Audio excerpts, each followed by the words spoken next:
morning, everybody. Today is Friday, June 22nd, 2018. It's MMA Junkie Radio's pre-show, the show before the show. I am Goes. To my left is Dan. Now we're going to go back to the right. That's Julian Marquez, the White Shadow, John Morgan, and in New York is Danny Okers, the producer of the show. How is everybody doing today? Oh, I'm good. Yeah? Good. Got some good rest, great breakfast, ready to rock. I like your tank top. 2 minutes. TopGolf. Yeah. I've been to quite a few of them around the country, but I don't know that any of them are as cool as Nah, the Vegas one's so good compared to every other one. 100%, man. They got a pool there. They got a little lounge, and it's 21 and up. So, like, whenever you go up to the top third and fourth floor, you don't have to worry about kids and stuff. But if you want to bring kids, you can always go to the first and second. Yeah. So it's secluded depending on what you want. At TopGolf, I get to see something that I see at bowling a lot, and that's where one person's doing something and everybody's watching. When somebody has a bad bowl, as soon as they're done, they usually look back to see if anybody's looking, and then they'll do something like this. And to make you think, oh, they're not bad at bowling. They just something tweaked. Same thing at TopGolf. Someone has a whiff or something, they'll kind of do the same thing, like something like that. Oh, yeah. Every time I, like, whiff the ball, just embrace it, man. You're there to just swing and drink Coming beers up in and a eat food. No, it's hilarious. It's funny. It's fun. I've seen a lot of things happen there. I've been with that company for about 3 years now, going on 3 years, and I've seen everything from everybody falling into the net to whipping the ball, to shooting the ball backwards, to throwing a club. Yeah, it's surprising. Like, people don't know how to control themselves whenever they're, I guess, having fun. I think, John, you were there last time I was there. Wasn't Jamie Foxx there? Yeah, whenever Bellator was hosting us, up on the fourth floor. Oh, really? So we were up on the VIP or whatever. So we had like a bay, and we looked over and Jamie Foxx was like playing at the bay next to us. Like that's cool. Dude, you can't beat that. There are so many celebrities that come through there. They have this like secret entrance at TopGolf. So like, if like Floyd Mayweather, he doesn't want to walk in front and have everybody go there. So they have this back entrance that they can walk in. And then it's like this little hallway behind the elevator. You slide in, and then you go all the way up to the fourth floor. This is your captain speaking. We are making our descent into Las Vegas McCarran Airport. On behalf of our crew, we'd like to thank you for flying MMAjunkie Airlines. Now please fasten your seatbelts and put your tray tables in your upright position because the descent is going to be a little bit bumpy. Alright, Junkie Nation, it's time to roll, baby, on MMA Junkie Radio with Gorgeous George and Gold. This is what we doing while we do it, baby. All night long, we rollin'! Yeah! The MMA Junkie Radio revolution is upon us. Can you dig it? There's no escape. No escape. Through the vast frontier of cyberspace and through a sea of stars in outer space. One small step for man, one giant leap for mankind. We've solidified our combat communications stranglehold. We are controlling transmission. With the use of MMA Junkie Radio and SiriusXM satellite radio technology. MMA Junkie Radio. Commence transmission.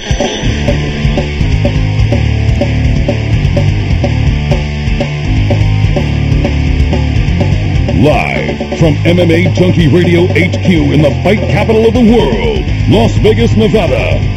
Here are your hosts, Gorgeous George and Goes. From the fight capital of the world inside the beautiful Mandalay Bay Race and Sportsbook, you're listening to the MMA Junkie Radio Show, the only show that matters. I'm your host, Gorgeous George. With me as always is the devious and dastardly Goes, our ace co-host. To my far left, it's the fight analyst, Dan Tom. Far right, John Morgan, Journalist of the Year in 2009, and the Cuban Missile Crisis. In studio here with us, Julian Marquez. What up, guys? How you doing? What's up? Golden. All right. Golden. Shout out to Danny Otto, back east, producing the show as always. Kind of left him out. Sorry about that, Danny. Sorry. You're golden too today, George. Wow. You're golden too today. I am, man. I got to start using these jerseys, dude. I never really used them. And I went to Brazil 10 different times. Loved it. Got a relative there down there, and a close cousin of mine, and tons of friends, and maybe kids because I was wild back then. No, I'm just kidding. But I love Brazil, and Peru's out. Mexico still charging strong. Conveniently waits till they win this morning. Brazil got to win. Well, when am I gonna wear it? The same day as Purdue? In the Peru? in the 85th minute, You want me to he take had off the shirt at halftime and switch? I mean, that would make no sense. In the 85th minute, you just had like on a regular They were up T-shirt. 1-0. All right, so guys, well, welcome. It's great to have you. You're finishing up a camp. You're fighting pretty soon here. 2 weeks. Yeah. 2 weeks from How today. you feeling? Oh man, I'm super stoked. I'm just ready. Yeah. You know, it's at that time where like you finally hit to where you're tired of going into training, you're tired of eating all the healthy food, you're tired of it all, and that just lets you know that you put all the work in. If I wasn't tired right now and just done with it, then I know I didn't train hard enough. Have the juices been flowing every time you pop into the Tough Gym? You know, you've been there the last 2 weeks for your Dana White Contender Series, and no, man, like no, okay. I don't know. Like I've said this many times. This is who I am. This is where I want to be. Like I've predicted this. I've made this my life to where it feels like it's supposed to be. You know, it's normal. Mm-hmm. So I'm excited. Like I said. What were your thoughts on 4 guys making it in? I mean, I think it was different. You know, last year it took. I think it was like 4 seasons to have 6 people in. And it's already been 4 episodes, and it had 6 people in. Mm-hmm. It's only been 2, and we have 6 people in. And, you know, I believe all the guys had a great performance and showing, but I feel like, I don't know. You like that flexibility then? I do. I think. Doesn't have to be one with if you go out there and put it out there, then boom, you have it. And I believe each person there, they were put there for a reason. Yeah. I would like to have seen like some more out of people. Like, you know, we had our conversation with Anthony Hernandez. Man, I've watched this guy fight. I watched him in LFA, and if you watch his fight with, like, was it Brendan Allen? Dude, that was an amazing fight. Have you seen that? I forget these. Oh, you got to watch it. Okay. You got to watch it. I do watch LFA, yeah. But I just, man, they go back in the filing, deep in the filing, and that's it. Yeah, so he that fight was amazing. Like, you got to see every bit of, like, that fight. How many times did you watch that fight? Which one? That one fight you're describing right now. I've watched it a couple. Okay. I watched it as a spectator, and then I watched it as like a coach to see like different things and different styles that he used. And I mean, it's exciting because he put himself into a situation to where he grew. I don't know. He grew his heart in that fight. You can see it grow. Like, he wanted it more and more and more. He wanted that victory. It's an interesting take. As a fan, when you watch someone fight and they go into the deep realm where it's like, it doesn't matter about skill. There's no skill in this one. There's no strength. There's no cardio. It's who wants it the most. So would you say this was similar to what you saw of Austin Springer, who did not get a contract? Dug deep, his heart may have grown, and even though he didn't get a contract, maybe see you in a few months, or maybe there'll be an opportunity, and boom, he'll pounce on it? Yeah. Okay. It's exactly like that. I think it was a little bit more action-packed. But, yeah, no, 100. Like, Austin, that fight, like, he took a lot of punishment. I don't know if you remember hearing those kicks when he would shoot in. Oh, dude, you know those swipers, those one that swipe you in the temple? He took a couple of those, and I thought for sure he was in a chicken leg a little. Forearms were probably killing him. Forearms, liver. I thought actually he got a comb over and like his scalp was ripped off because it landed flush and you could see, like, from my angle, you see it ricochet out the top of his head, and I thought he had, like, it was, if he wasn't knocked out, he was going to be definitely has a huge laceration across the top of his head. He walked in like Howie Long. He came out like Julian Marquez. Yeah, it was all parted to the one side. Yeah. All right, one more thing, guys, and then I know I'm hogging up here. But going back to week 1, under the criteria for week 2, Chris Curtis probably should have been in, right, guys? That's one that I think will be kind of controversial so far. Like, that's the thing will be confusing for week 3 and everybody going forward. Dan, John, someone brought it up, and I thought, ooh, that's something that maybe we should dive into a little bit more. And since you're a DWTNCS alum, I figured this was a good time. So, okay, this is how I look at Chris Curtis. I love that matchup. I thought he should have got in, but then I sat back and looked and watched the fight and seen it how Dana and Sean and Mick looked at the fight. Again, I watched these multiple times just to see it as a spectator and then see it as like a coach or somebody like doing that. He had to make an abrupt decision. Now, when you watch the fight and you see Chris Curtis throw those punches, he had amazing boxing skills. He had great movement, but you saw a bunch of times he would land he would land this punch and literally rock. He would rock. What was his name? Austin. I can't think of his name right now. But he would rock his opponent, and he wouldn't capitalize. Sean Lally was. Sean Lally. That's what it was. He would rock Sean. A veteran, right? Or yeah, he's a Army Ranger. Army Ranger. So he'd rock him and hit him with like a solid punch, and then he wouldn't jump on him. Later that night, we found out that he broke his hand and he couldn't utilize it as much. Right. And it's understandable. But during that time, when you look at it like that, like he rocks this kid, and you're sitting there like he was patient. And it wasn't like he didn't jump on him, he didn't go after it. And I think that's what Dana saw, is that, yes, he rocked him, but he wasn't aggressive. He didn't go after it. He didn't give it all right then and there and try to finish the fight when he possibly could have. Now, if his hand wasn't broken, could he have finished that fight? You have to sit there and look at it like that. I think Dana didn't award the contract to him because of that reason alone. And then after all this stuff came out, Dana was probably like, damn. Yeah, because I think that's a fair point. Now that I kind of think back through the fight through my head, I kind of remember thinking that too, like he lacked a little bit of that killer instinct, so to speak. But the true outrage came, I think, after he posted that, A, I broke my hand, and B, I'm retiring. I think that, because at the time, I think people were like, wow, Chris Curtis looked kind of good. I think he could have had a contract. And then when everybody found out that he retired, I think that's when everybody was like, oh, man, so you really jerked this guy around, you know? Yeah. No, I think, again, this Contender series, you're noticed. That means Dana is looking at you. Doesn't matter if you win, lose, that means they know who you are. So it doesn't matter if you get the win in spectacular fashion or get the contract in spectacular fashion. You can leave that show and still come back. Dan Ige. Look at Austin Arnett, who fought on the same episode as me last year. He's fighting in Calgary. You know, who else? Who are all? Joby Sanchez. Yeah, Joby Sanchez. These guys are coming back to take short notice fights. It just, Dana White Contender Series, you go out there and do whatever it takes to get the win. If you lose, it's not a chip on your shoulder. Yeah, they're looking at you. They know who you are. Just go out, come back stronger. Now that I think about it, I'm turning into that fan anyway that wants consistency. And I'd be hypocritical because I do love the controversy. Look, I know someone sometimes gets screwed, but I'm also a proponent for the judges. I think they get a lot of them right. I think fans and media overreact. And so, therefore, that little mystery of anything can happen is, I believe, what's fueled soccer controversy. That's why it's the biggest sport in the world.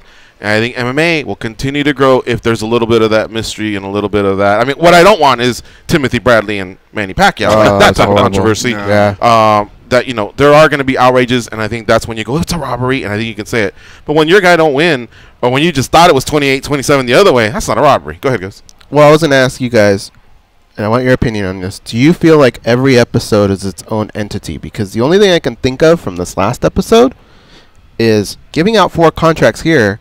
Is that going to affect the next 10 fighters in the next week? Because now, could there be maybe, in the matchmaker's mind, maybe there's a little less room to work with?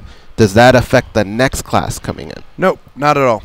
So they could potentially, if they fight their ass off, 5 contracts, 4 contracts could go out? It shouldn't, but I do know. I don't think so. Because I've had conversations with Sean and Mick where they're like, dude, we don't even have space for these people. I got so many guys, and I owe them fights, because they got to make sure that everybody, their contract doesn't default. Yeah. So, I mean, Dana's the one ultimately making the call, so he probably doesn't care. But if I can see the other matchmakers, the matchmakers not like rah-rahing so much since they did 4 last week. Maybe they're not going, Dana, I really like that guy. Look at it like this, though. Look right here. Pull up the card. Look at the weight classes that they signed. Yeah. 85. We have 85, 205. Those two automatically right there, 70 and 45. The 45, it was Matt Sales. That one right there, that's a really tight weight class. But you got 205, we need more people. 85, we need some younger guys in there.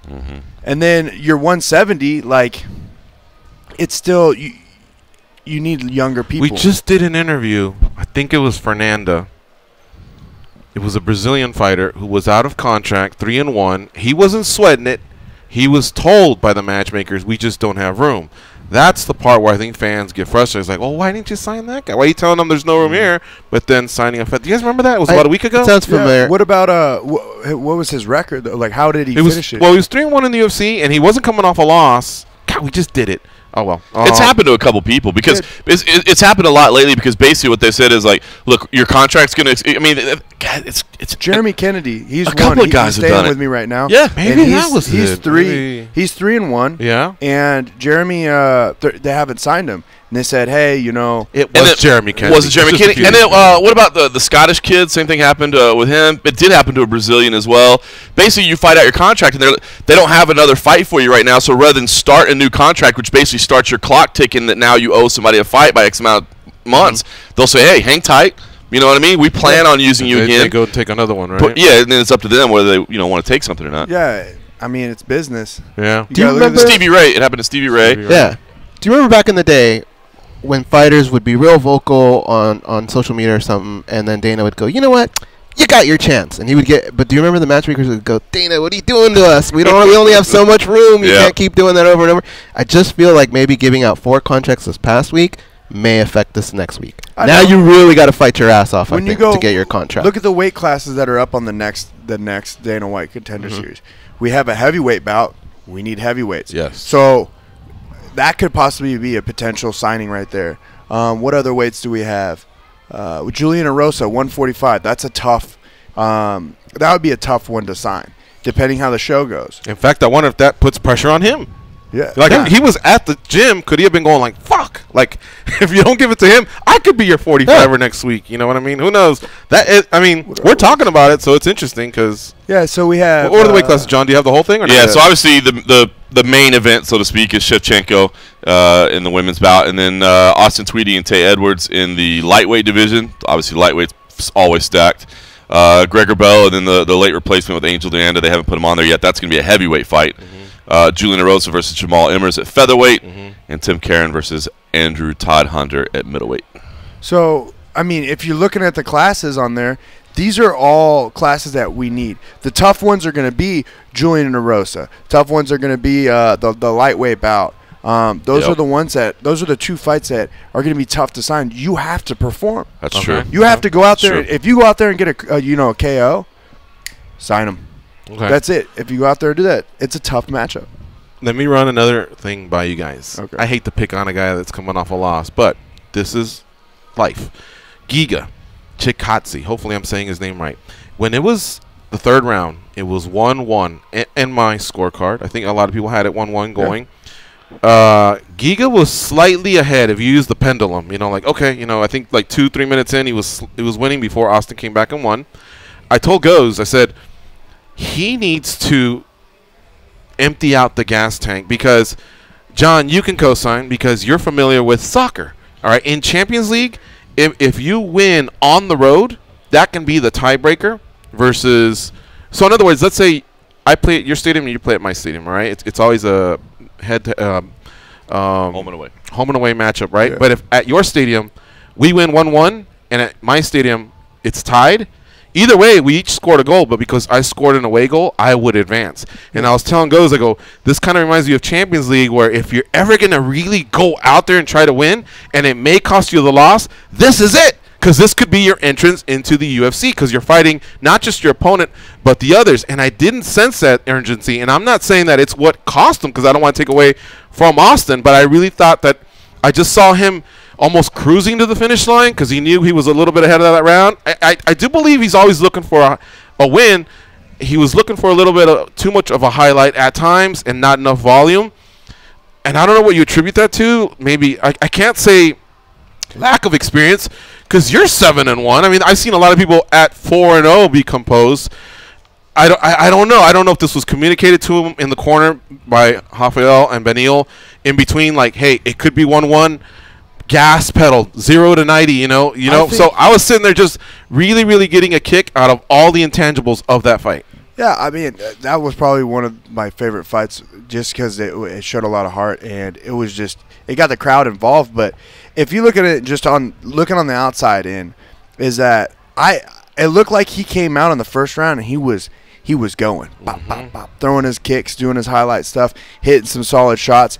But I think the elevation he wasn't ready for because he started getting tired. I watched it in the second round because that's when Austin came back through and he got the takedowns and, was on top of him. And even getting up from a takedown, which he did. Austin let him up, which was crazy. But that energy to come up off the ground, you could see that it kind of pulled away from him.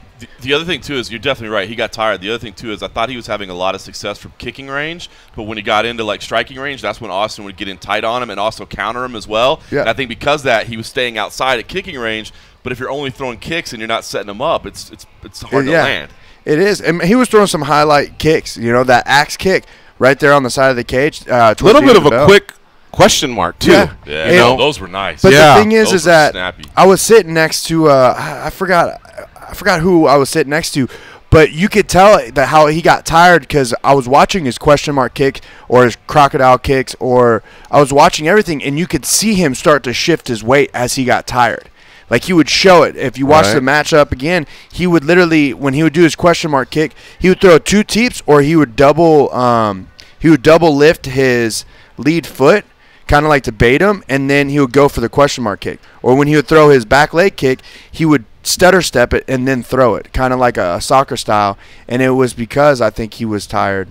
So now let me ask you this. Are enough fighters blending their boxing and kickboxing? And I'll tell you, let me see if I can use an example, and hopefully you guys have noticed it too.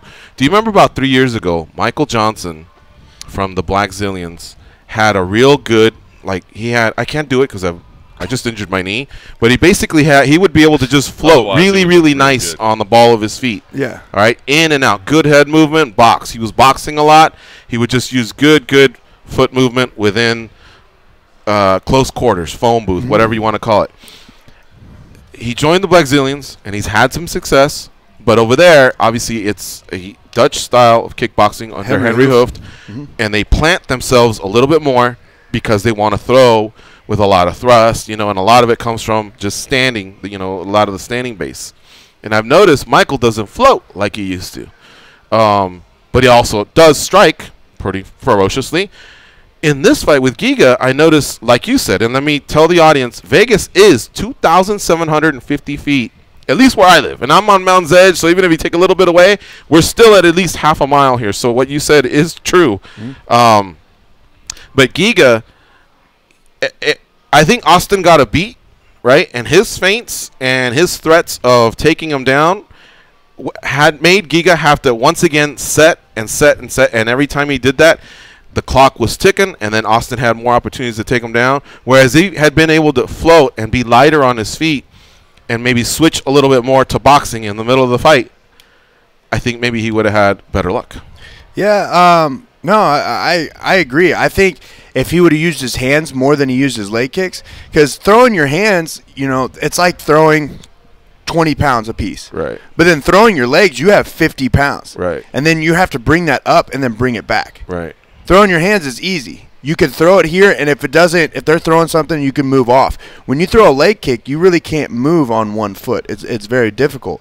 So it exerts a lot of energy and a lot of explosion power to throw those. Great power comes great responsibility. Quoted Spider-Man, straight up. But it's true. If you look at it like that, when you constantly throw those hard punches and those hard kicks, it's going to exert your energy. Whether they land or even if they don't, it exerts a lot of energy.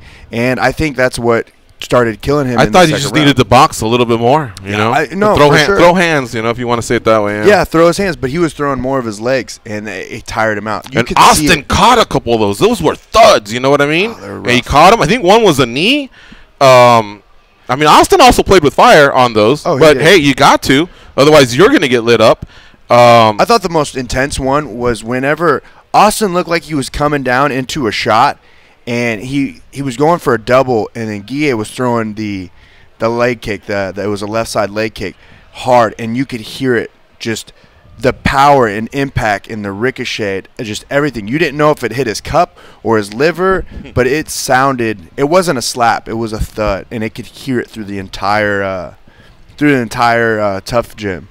And everybody just cringed when they heard that. And then he got a takedown. We thought he was over, but somehow he stayed alive. Those shots we were talking about before, man, it's because of the way the sound is in there, man, it's like it resonates with you more when you're watching. You know what I mean? Because when you're in a crowded arena, you got music playing and loud fans, and you know what I mean. You may be 100 feet away up over here, you know what I mean. But when you're in that gym and you can hear it, man, those the body shots. It's nasty. You can feel every punch that's thrown, every kick that's landed. It's exciting. Got another question for you. The calf kick. In the last 2 years, it's being used a lot. American Top Team gets a lot of praise because I think it's just because they have a lot of fighters, honestly, but a lot of them do use it with a lot of success. It can be very debilitating. Does Syndicate have an identity of an actual technique that either John's taught you all or that you all use? I'll give you an example. At Team Alpha Male, you always hear when the fight's going to the ground, don't let them get your neck, because those guys at Team Alpha Male attack the neck, the DARs, the guillotines, American Top Team, the calf kick. For Asa Hobby, all of his guys have a nice jab, you know? Yeah. How about Syndicate Gym? Do you guys feel like you're starting to form some sort of an identity like that? And what do you think of the calf kick? I don't know. I don't know if we have an identity. I think we mix everything up. You know, if you become something to where people are starting to know what you have, then they can plan for it. And I believe that it's all mixed up very, very well at Syndicate and very disguised. You can utilize bits and pieces from every other gym and like their strengths and stuff to where we can grow off that. But you don't want to be known for something so people will watch out for it. You know, it's not something that I believe that we do there. We do you know, study a lot of different aspects of the game and mix it well, because it's mixed martial arts. It's not one dominant strike. You know, that's not what it's called. But the calf kick, I think, is very, very intelligent. I think a lot of people, you can't train for it. You can't train your leg for the calf kick. You can't sit there and take a whole bunch of calf kicks because you ain't going to walk the next day. But the only way to stop it is to switch.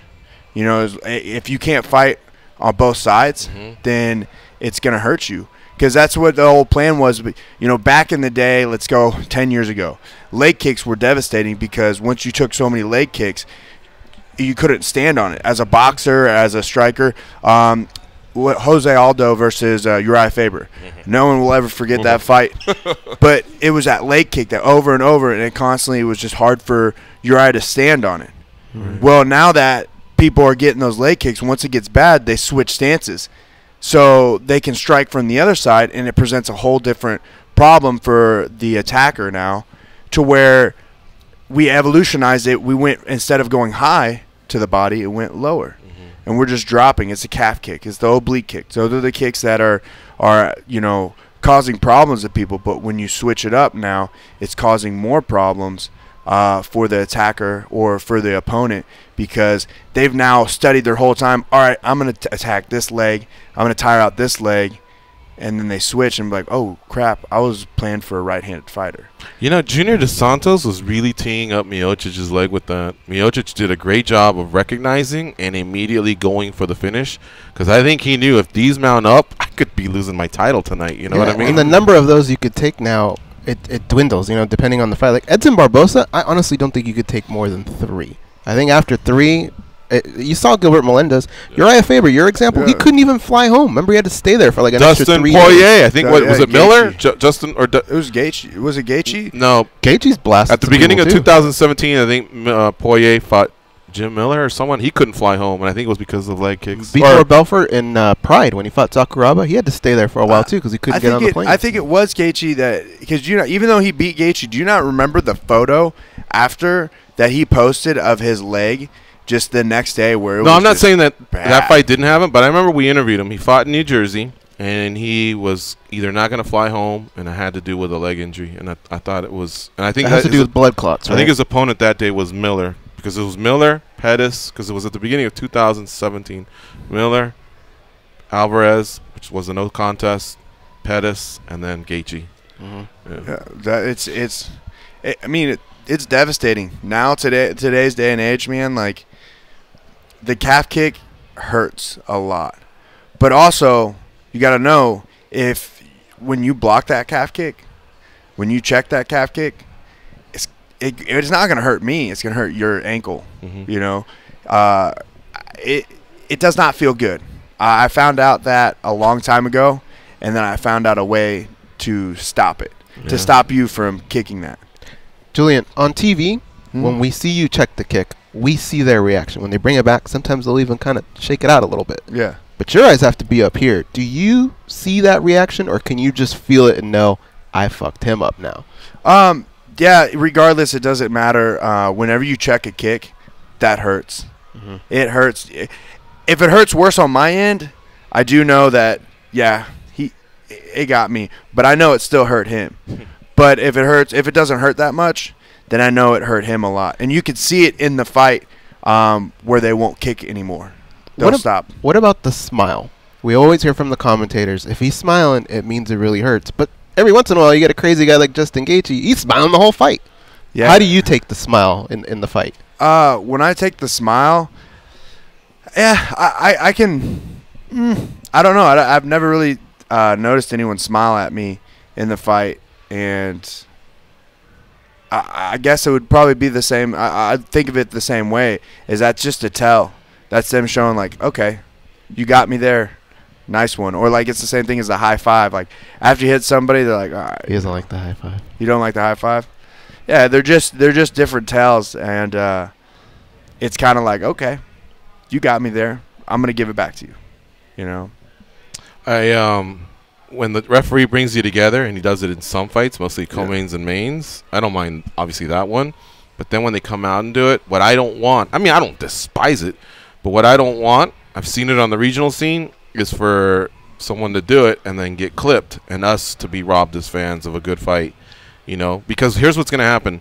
If it's you and John, and let's say John does it to you, we'll come in here on Monday and go, was John Morgan dirty or not? Let's debate it. Oh, my God, phone calls, blah, blah, blah, blah. But you know what? About a fight or two later, it's all going to be forgotten. Guess who pays the price, though? You. Yeah. You know what I mean? No, I go out there. I love that. Because in the end, the defense is you're supposed to have your hands up at all times. It's just whether the whole thing was sportsman or not. I just don't want to be robbed of a good fight. So, like, leave that till the end, you know? In the 5th round, the referee of a title fight will bring them together, and sometimes they'll embrace or do that. I like it under the jurisdiction of the referee, but otherwise, wait till after the fight. Hug all you want, fist bump all you want. But every round, or sometimes in the middle of an exchange, I'm like, oh God, what if that guy? See, I'm gonna tell you a different reason why I don't like it. I'll tell you a different reason why I don't like Mayweather Ortiz too was. What if the guy's like stunned and it's almost like gives you a second or two to recover because you're like, oh, you know, you got me. It's like, oh, okay, you got me. Yeah. It's kind of breaking that other guy's rhythm and buying you an extra second to kind of get your wits back together. That's why I don't like it, because I feel like it can mess up the Make flow. him look like he's dirty now if he comes after you. This is my deal. I don't think of it that way. When I start the fight, you know, they always have you go walk up and do all this stuff. And I told you what the locker room, blah, blah, blah, and they split you up. And then the bell rings for you to start. I'll walk out with my hand up like this. And it's your job. Walk away. If you touch, you're touching it, because it's usually we circle. I put my hand up. If you go to touch it, I'll respect it. If you don't bring your hand up within a couple seconds, then I realize you don't care, and then I'll bring it back. But I'll never bring my hand up again throughout the whole entire fight. I'll never give it. If you catch me, I'm not going to do that. If you bring your hand up to say, hey, good job, I'm not going to do that. I'm going to hit you. I will hit you. If I hit you good and you want to respect that, no, I'm coming after you. And it's not, I'm not trying to be like an asshole. It's like, look, at the beginning of the fight, I gave you that moment of saying, hey, man, like, respect, we're about to go after it. But in the fight, it's the Ortiz, if you go back there to Ortiz and Mayweather, the Mayweather, it was Ortiz's fault. He's a Kansas City boy. I love him. But it's his fault. The ref never stopped the fight. He was roughing him up nicely, too, that fight, He was. right? Yeah. He was. All right. You got to take a break. What? Well, I was going to say, that's one of the things where you're absolutely right. That's on Ortiz, right? But the one thing that people like to get on Floyd for is, we get it. He shouldn't have done it. You had every right to do it. But you're kind of the best fighter in the fucking world. Did you need to do it? I think that's why people get on this case, right? Yeah, people are always looking to hit on Floyd, honestly. All right. You're listening to MMA Junkie Radio on Sirius XM Rush 93. Stay close. We'll be right back. We got the Cuban Missile Crisis. Julian Marquez here in studio with us. He'll be facing Alexio Di Chirico. Which one is it? You always get it. Di Chirico? I just Di Chirico. Di Chirico. I like that. On the Tough 27 finale on July 6th. We'll be right back.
I get paid to say things in this cool voice, and they get paid to be lame.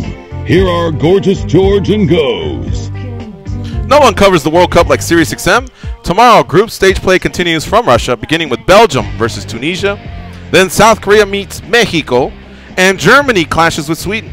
Coverage begins tomorrow morning at 8 Eastern on Fox Sports on SiriusXM Channel 83. Tune over to SiriusXM FC 157 immediately after the match for instant reaction from our experts. 866-522-2846 is the number to call in if you'd like to chime in on any of these topics.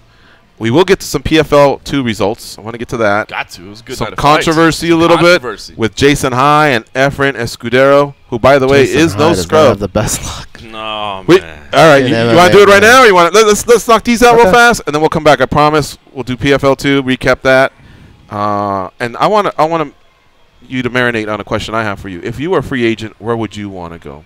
Okay. All right, PFL, Bellator. I'm just going to use the UFC as not your option. So Bellator, PFL, One Championship, Ryzen. All right. All right. And also the Russian orgs. They're paying well, too. Let's go to Showtime in Tennessee. What's up, Showtime? It's your time. Hey, what's going on, fellas? Not much, What's man. up? Not much. I want to say what's up to your guests, too. I'm fans of both of them. So what's up, fellas? Hey, what's up? Thank you for being a fan. Chilling. Hey, it's funny that I was just about to call and ask about the controversial stoppers in the PFL fight last night, and I wanted to know if you guys saw that and what was your opinion on that. So which one are you talking about? Because there's the low blow that we all kind of felt didn't make too much sense, and then there's what happened to Jason High. Yeah, Jason High. I thought it was garbage. I felt bad for Jason High, man. You know, he was definitely stuck in the guillotine, but to me, you know, he reached over with one hand. It looked like he was trying to feel where the arm was, where the positioning was, and basically he ended up just touching once, and then the referee comes in and calls it a tap. And I mean, Jason, it's not like Jason took a second and then protested. Like immediately he's like, "What are you doing? Like I didn't tap." It to me did not look like a tap. I mean, I guess I understand to a degree if the hand comes over and but it to me did not resemble a tap at all. Mm-hmm. It's a really rough situation because Jason has had issues before where people could see these type of things and go, it's Jason being a punk or whatever, but fuck, if that happened to me, I might slam a chair too. Yeah. You're right. There's going to be that human element, right, where referees just make a mistake. Yeah. And that's easy for us to say, but it's so hard to tell a guy like that that's in the moment, hey, you have to remember there's human element, and this happens in sport. They don't want to hear that shit. There's too much on the line. You don't know where that money's going. They're going to buy a house, what they're going to do with that. A lot of emotions are on the line. And that's so what's tough, that's what's up, man. Like the way this format is working right now, technically everybody on the card right now is in the running for $1 million. Every single one of them. It's not like it's only a championship fight and this was like a prelim. This guy's making his debut. He's nowhere close. It's one loss. Don't worry about it. We'll get you back in 2 months. That might be the difference between him getting into the playoffs and getting that shot at $1 million. I feel for him, and dude. to feel like you got robbed, like it was taken from you. It's one thing if you like get caught, but let's say you get clipped and you're a little hazy and you think you're okay, but the ref stops it. You can get mad, but it's like, bro, you got caught. You were wobbly out there. You didn't look good. But to be trapped and for them to say you tapped out when to me it didn't look like you tapped out, and that may be your shot at $1 million, like. Yeah, dude, I felt bad for Jason High. I really did. Rough. I did, but he actually put his hands on the ref again. I know, it wasn't like last time. The last time he kind of really like pushed. He kind of pushed them all. Or it was more like I didn't tap. Like last time he shoved the guy. Yeah. This time it was more like, bro, what are you doing? But I was like, dude, don't touch the ref. That again, and man. the chairs, and then did you see Carlos Silva as he's chasing him? He turns around and says something, and I don't know. All those little instances. I just don't know what's going to happen. I hope he catches a break because it all starts with the injustice of the non-tap. Yeah, it's just he has a series of unfortunate events, man. I've watched Jason High fight pretty much my entire career. Yeah. He's in Kansas, has his own HD MMA, and I grew up watching him and everything on Titan, and man, he just can't catch a break. But, the good thing is that he's not really harmed in this. He's not injured. He's not cut. And this is all a point system. He could come back in his next fight. He can get a knockout and move him up higher than This was in the third round, too, so he was only eligible for the 3 points. Yeah. Oh, I guess he could have finished him in the fourth, but at that point in time, he was in a guillotine. We don't know how the rest of the fight plays out. But I will say this: I hope they just not admonish him for that. I mean, I know the commission's gonna have something to say, but I hope the promotion can just feel his frustration in terms of the chairs, whatever he said to Carlos Silva, the ref. If you're the promotion, though, learn from what happened in the UFC. Be consistent. Right. Whatever it is you're going to come down to, you better do that for everyone because it didn't work out that way in the UFC. So that was one controversial stoppage. What about the other one? The Thiago Tavares, Robert Wiley. Robert Wiley, we fell in love with the guy yesterday, man. He had a great personality. He was a good dude. We enjoyed talking to him. He lands this accidental low blow on Thiago Tavares. Obviously not not a malicious attack. And Thiago Tavares can't continue. He gets 5 minutes. It's deemed an accidental blow, and somehow Robert Wiley is given the TKO win. I don't understand that. And it was this again. This is not a PFL thing. This is an Illinois Commission thing. That's their bylaws. But I just don't understand how, because you can't continue because somebody kicked you in the groin, that you get given a loss.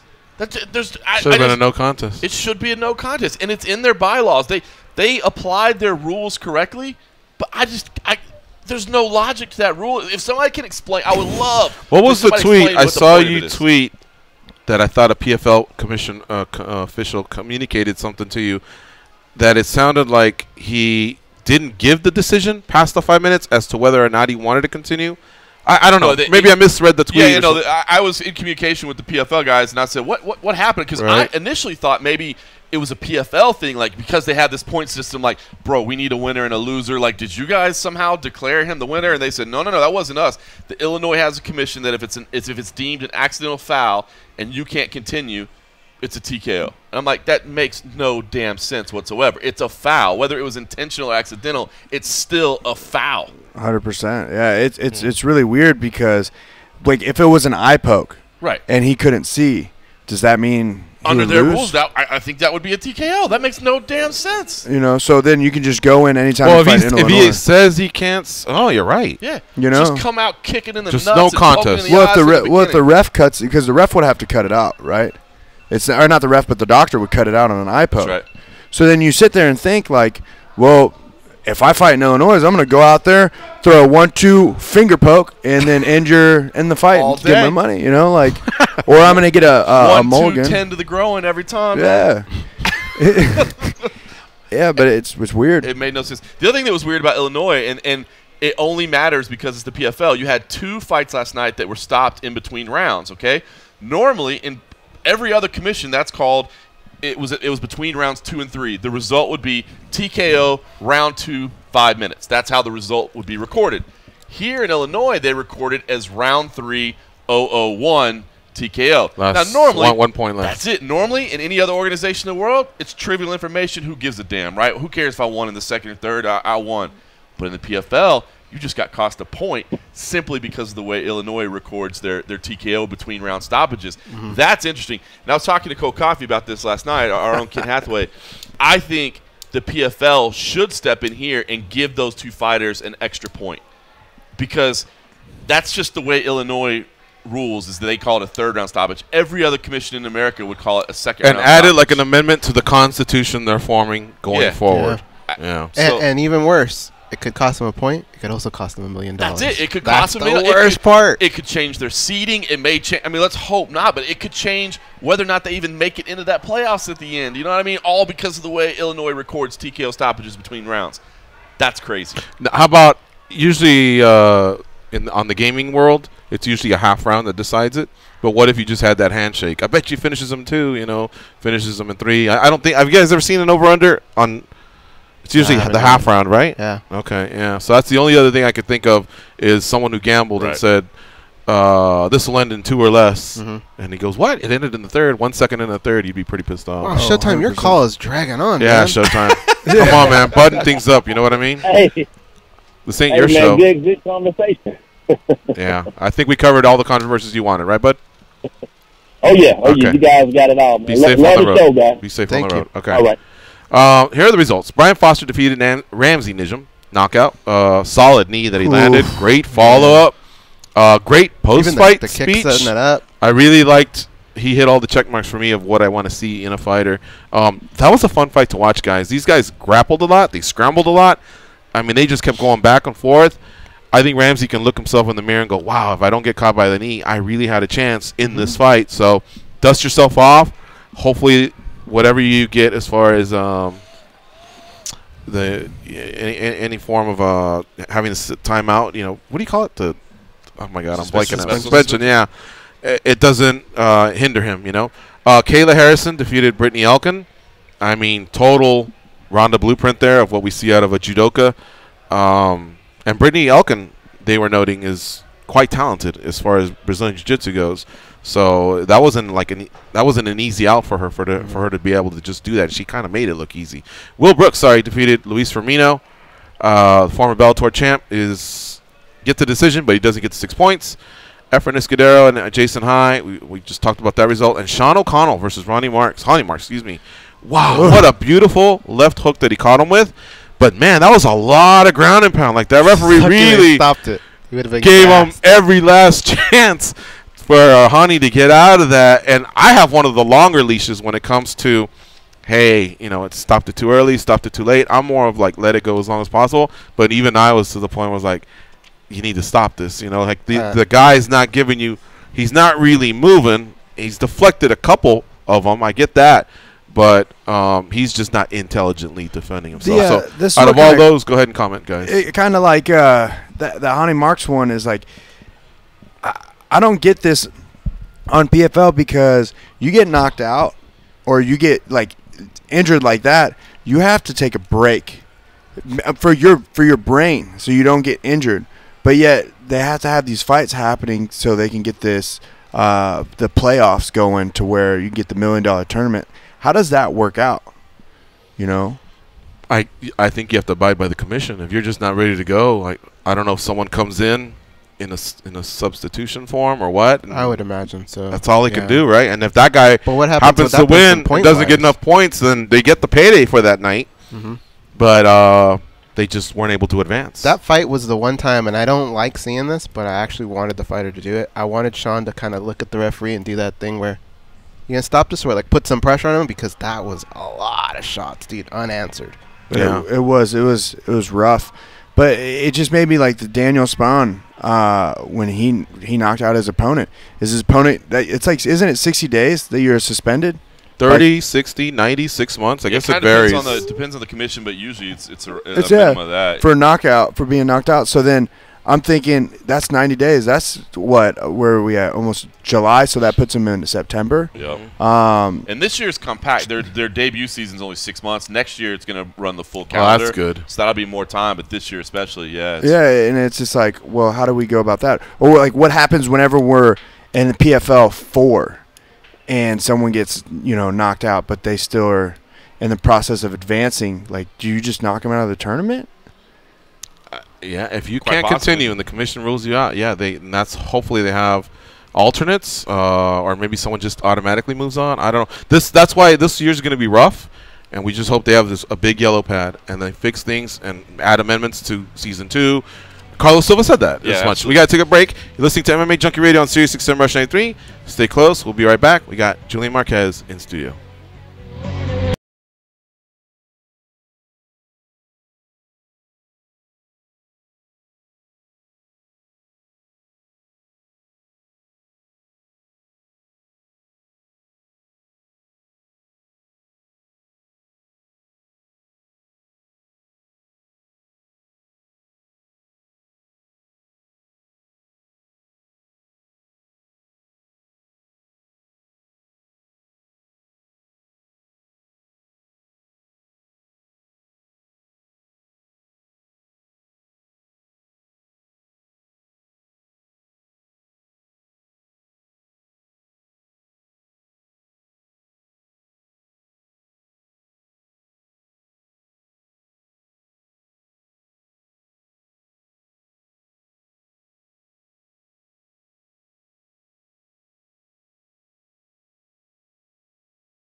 George, and Goes. Let's get back to the calls. Kevin from Chicago, what's on your mind? Kevin from Chicago, you're up. Let's put him on hold. Marco from Waco, you're up.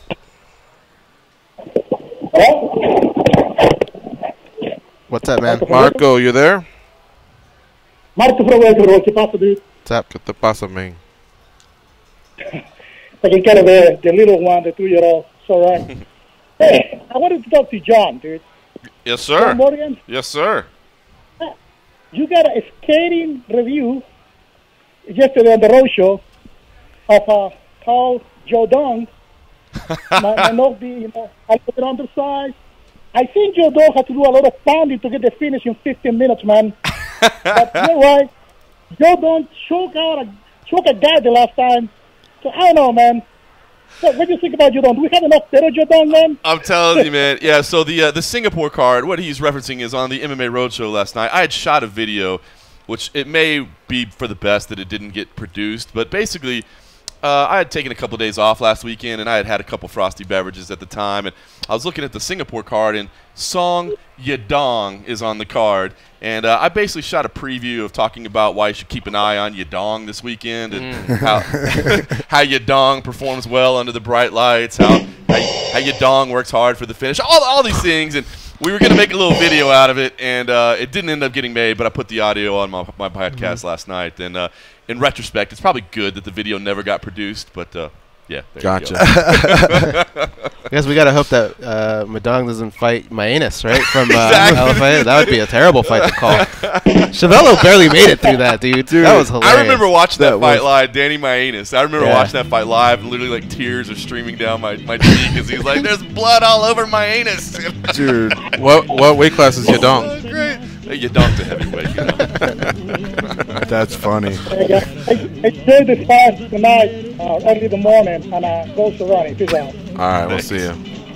If he was a welterweight, we'd have to break down the fight between him and Albert Tumanov. Right? You think you'd have a chance to beat Tumanov? Tumanov, who? Yadong. Yadong? That dude, he comes out, I don't know. I have no answer on that one. Could you beat Tumanov? Tumanov? Yeah.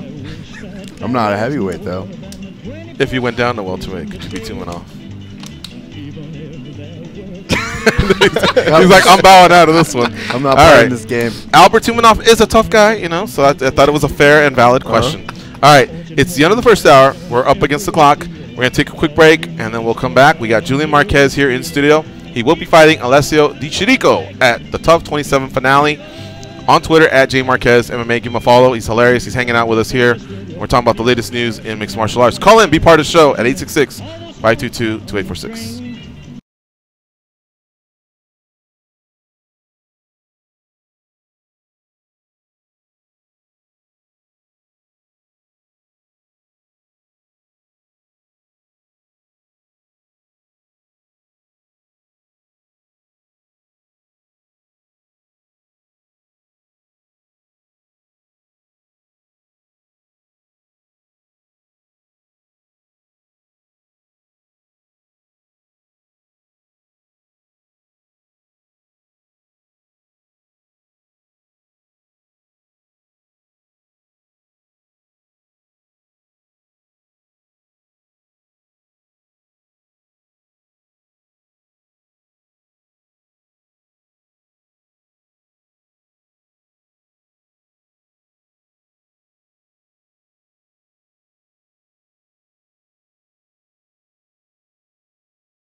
Here we go. It's the second hour of the MMA Junkie Radio Show. All right, we got Julian Marquez here in studio with us. Guys, let me just throw out a few more winners, and if you guys want to react, go ahead, and if not, we'll move on. At PFL 2, Brandon Halsey also got a win over Smilinio Rama. Islam Mamedov defeated Yuki Kawana. Vinny Magalhaes, Vinny looked good awesome. friend of the show, Vinny looked fantastic. got a win over Jamie Abdallah. Rakeem Cleveland, a guest on MMA Junkie Radio, defeated Rashid Yusupov. Maxim Grishin defeated Jason Butcher. Robert Watley, who was on our show the day of his fight, taking us to 61-14 now, he also won, and he defeated Thiago Tavares, although very highly controversial. Accidental low blow by Watley. Nathan Schulte defeated Chris Wade, and Dan Spawn, who used to do weekly check-ins with us because he was part of the Ultimate Fighter one of those seasons. He would check in with us, so you know I was kind of rooting for him a little bit as well. Yeah. So PFL 2 is in the books, guys. After 2 shows, quick grade. I like it, man. I mean, here's the thing. I'm just putting it out there. I love the concept. I love the format. I love it. I'm scared that they're going to be able to stick around with the money they're paying out. I mean, let's be honest. They're paying out $10 million in prize money. Right. So that scares me financially. How do you support that? But as a fan, it's not my job to worry about how they support their business. Just as a fan watching the fights, I love the concept. I love seeing all the fights play out. Then you see where the standings are, and it's clear who's number 1, who's number 2. And they showed it last night. I can't remember which fight it was, but they just threw up a stat like, you know, so-and-so needs to finish before the second round to be in first place. You know what I mean? And so, I mean, we're only talking about the first event. But, you know, as we get later in the year, it's going to be like, you know, George has to finish this fight in the second round or before to qualify for the playoffs. I mean, that's cool, man. Yeah, it adds different intense stakes to a fight, you know? So I love the concept. I'm worried about their financial viability, but that ain't my job to worry about as a fan just sitting back and watching. I like it. Oh, it's amazing because it's finally you get those matchups you've been talking about for years. Like, what if this person left this place and fought here, and then these two met up? Now it's like, well, they're in the same tournament, they're in the same bracket. It's now how do you get there? You know, and if they don't get there, you're just like, who the hell was that guy that just beat him? Like, I don't know who that guy was. Like, let's see this matchup. So I think it's awesome. I think it's great for the sport. So an A, safe. Yeah. All right, goes An A. Yeah, Dan Tom, shout it out. A, B, C. A. Okay. I will say this. I'm really digging it. Also, if you went on their Facebook page to watch the prelims, they were actually having in the chat a lot of their fighters. I saw Lance Palmer in there doing quick cameos, answering some questions. So whatever money's behind them, it looks like they're trying to give you the best possible bang for your buck. I mean, you're not paying for it, so that's just proverbial. But they really seem to have buttoned up a lot of things. And could they have just said the winner gets $500,000? And I think the fighters would have still been excited, right? Like, did they just go a little overboard, or do they have so much money that they can have that roll of the dice? I don't know if they have so much money. I mean, they do have a lot of wealthy investors behind them, but as we were talking last night, you don't become a billionaire by pissing away millions. You know what I mean? You make wise financial decisions. So, I mean, I think, and you know what? That $1 million, man, that's that magical big round number. I mean, you're right, $500,000 would sound good. Right. Is that catchy enough that it was great marketing? Exactly. Hey, listen. When they first announced their format and how it was going to play out, you know, I reached out to our bosses at USA Today, who, you know, I mean, USA Today basically only is interested in the UFC and Bellator. You know, if you come to them with something else, they're like, bro, we're national audience. Exactly. But when I told them what the concept was and that 6 fighters were going to make $1 million, they were like, yeah, do a story on that, and we put it in the newspaper. You know what I mean? So that was enough to get our general sports editors who don't know anything about MMA. That was enough to get their attention to go, wow, that's pretty cool. Well, like, the thing is that I'm not worried about how they're getting their funds because, as you can see, it's starting to spark up. People are watching this. It's only the 2nd episode, and people are already chiming in, watching, enjoying it, and that's just going to bring in more people wanting to sponsor the event because they're not going to say, oh, I'm sorry, we already got our sponsors. You can't come in here. They're going to keep coming in, and people are going to start paying more and more, and it's only getting bigger as it goes. I mean, in the past just these 2 shows that they've had, the fights that they've had that I've seen, dude, they're amazing. They actually got me invested into it emotionally. So they did a good job scouting talent, man. They got a good roster together. And I like Thursday night. Thursday night, they own Thursday night. There's nothing else. Yeah, I'm going to give them a grade of an A as well. I like it, man. It's just I think they're hitting all the check marks that me as a fan and a media guy. So that's the only thing that hurts me on a Thursday night is I train. So I wasn't able to watch this one. Last episode, I was able to take off, but since I'm so close to my fight, I wasn't tired enough to where I had to do that, and I completely forgot. You remember, like, Bellator was, like, always every Thursday, you remember? And then now they switched it. They're doing all sorts of stuff. And it was better for me, but, man, it sucked that I missed last night. I was able to watch the highlights and go over some of the fights and read up on it, but when I watched the first one, I was invested. Now I just gotta put it on my calendar next time and schedule around it. Let me segue into my next question. If you were a free agent, where would you want to go? Where would you want to land? Man, if all the money was, knock on wood, I don't want to be one. I wouldn't say equal or anything. We talked about this in terms of the moves the promotions have made over the past few years. A few years ago, RFA and LFC, which is Legacy Fighting Championships, merged to become LFA, and we all gave them some props. They even tried it. Even remember before, guys, when they had promotion versus promotion. I like that they tried that out of the box thinking. It built up some hype there, and then they became one promotion, and WSOF stopped being WSOF, became PFL, did the $1 million format. We're all giving it an A so far after 2 shows. Bellator, they have this big distribution announcement coming up. They've tried the heavyweight Grand Prix, and of course the magic of Scott Coker these past 3 years or so. Yeah. One championship out in Asia. A lot of people respect that promotion as well. But a couple Russian outlets, ACB, FNG and Ryzen. ACB, they apparently pay well. They do well. Ryzen was another one. Yeah. So, as a fighter, what seems attractive to you if you were? And I'm unable to pick where I'm at right now. Right. Yeah. I'm unable, so I'm going out. We know that it would be the easiest discussion if you could. Well, yeah. I mean, I believe it's crazy. For when I speak of the UFC, it's like the America of like back. Put it in like my family. My family were immigrants and they came to America to get their freedom, and that's exactly what the UFC is to me. It's you can become anybody you want by the person who you are. They don't try to bend you. They don't try to mold you. They try to highlight you and build you up.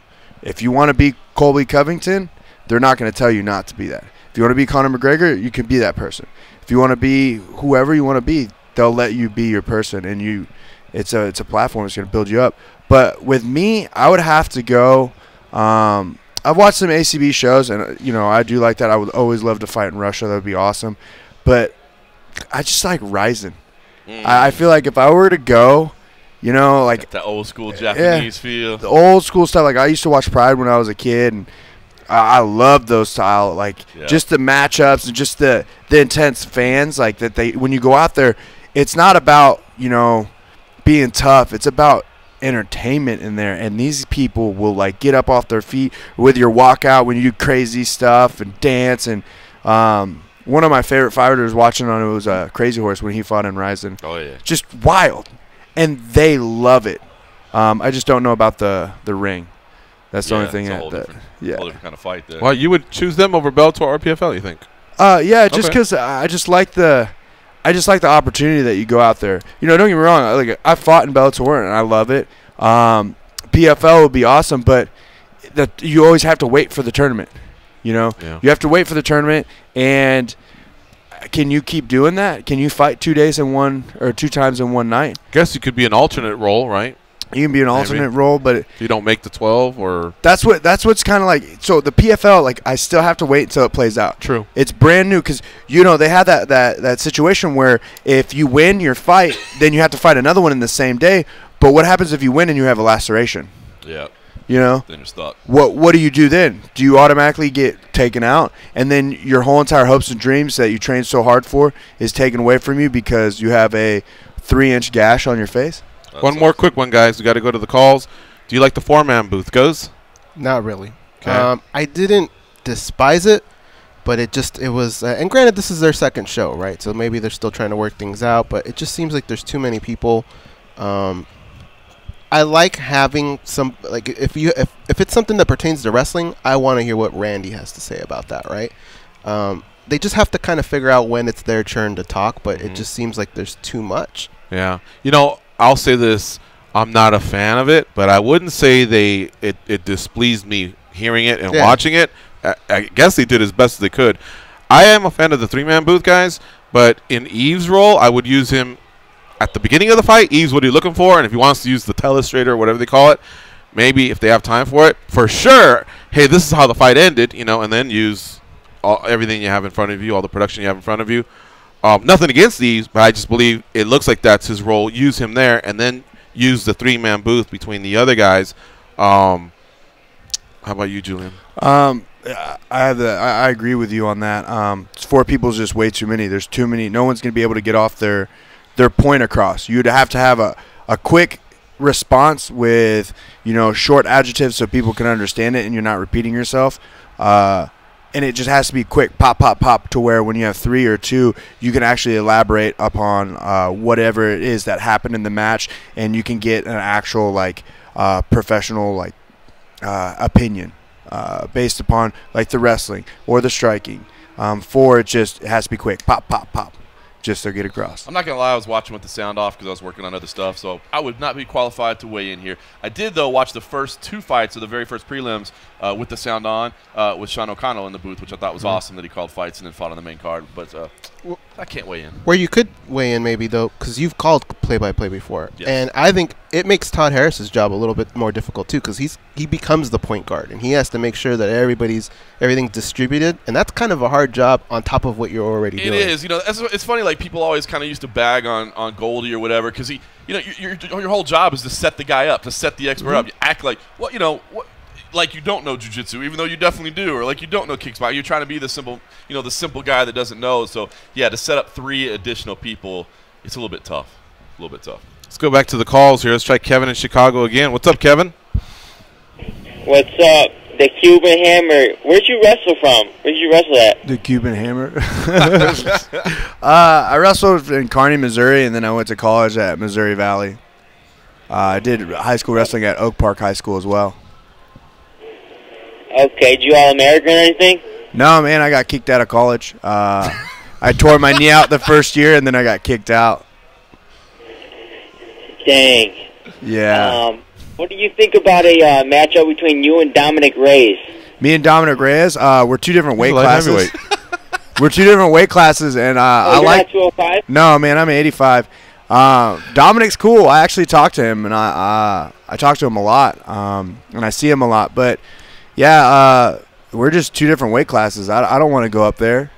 You know, he could keep 205. That's him. Okay. Do you plan on using your wrestling more to be able to take guys down and control them more instead of standing and banging? So yeah, I mean, it's mixed martial arts, but what do you like more? Do you like me going out there and just, you know, creating a fight, or do you like me going out there and just, you know, humping a leg? I like controlling the match, you know, doing winning the best you can, technically, not taking as much damage, climbing up the ranks. Yeah, I like that too. I also like to show people I have the wrestling and I can use it whenever I need it. But at the same time, it's like when you take a fight to somebody that they're good at, they're a stand-up guy, and you take it to them in the stand-up, what happens then? You break them. Can I sum up this phone call? Got the nickname wrong, got the division wrong, brought up some bad times in college, and then is trying to give you career advice. To wrestle more. And he used those quick adjectives you were looking for. Dang. He got I it like in there. dang. All right, let's go to. Thanks, Kevin, for that call. Dan in Oregon, you're up next. The Cuban Missile Crisis. There we go. Here we go. We I got kind of it. like the Cuban Hammer, don't you? The Cuban Hammer. It sounds like something from The Longest Yard. Yeah. You know? I love your mentality, man. You sound exactly like a hardcore fan. You want to fight for Ryzen. You're talking about ACB. I love their less show, more fights. And PFL, that's what they gave us last night, man. The Facebook prelim, the pacing was amazing. It was just fight after fight after fight. A little intermission right in between, so it kind of felt like a Ryzen show, too. But, man, how do you win via dick kick? I've never seen this in my life. So what the hell is going on in Illinois? I don't know. It's crazy. I can't chime on it, but have you ever seen a street fight and someone win off a dick kick? It's possible, man. Yeah, I thought we got rid of that rule though in MMA. Jesus. I don't get it, man. We talked about it a little bit earlier, but I don't understand. I mean, at least if I could understand the logic behind the rule, then you go, well, okay, it was applied wrong here, it was applied right, but the rule just makes no damn sense that if you can't continue from being kicked in the groin, you lose. Like, come on, man. Yeah, it's crazy. You have to look at it like this. Every commission in every state has a weird rule. It's true. And sooner or later, we're going to find it.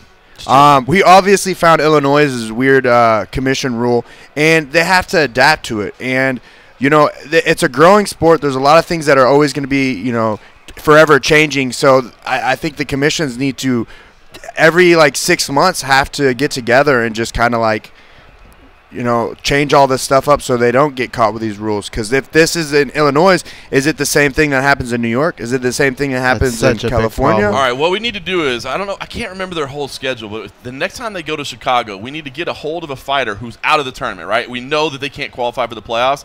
They don't really have anything on the line. And just to get them to prove a point, just come out and do nothing but kick at the balls. Just every strike is a kick straight to the balls, just to show Illinois how stupid the rule is and get them to change it. Frank Trigg would have been a good candidate. Just every strike right in the balls. If he was still active. Basically, they're saying it's your fault for blocking his kicks with your dick. Yes. That's basically what they're saying. You know what they need to do is Diamond Cup needs to hit up Tavares, or what is it? Thiago Tavares. Thiago Tavares. Hit him up and just be like, hey, you know, will you mind sponsoring out our cup, you know, show it like, hey, you could take another hit.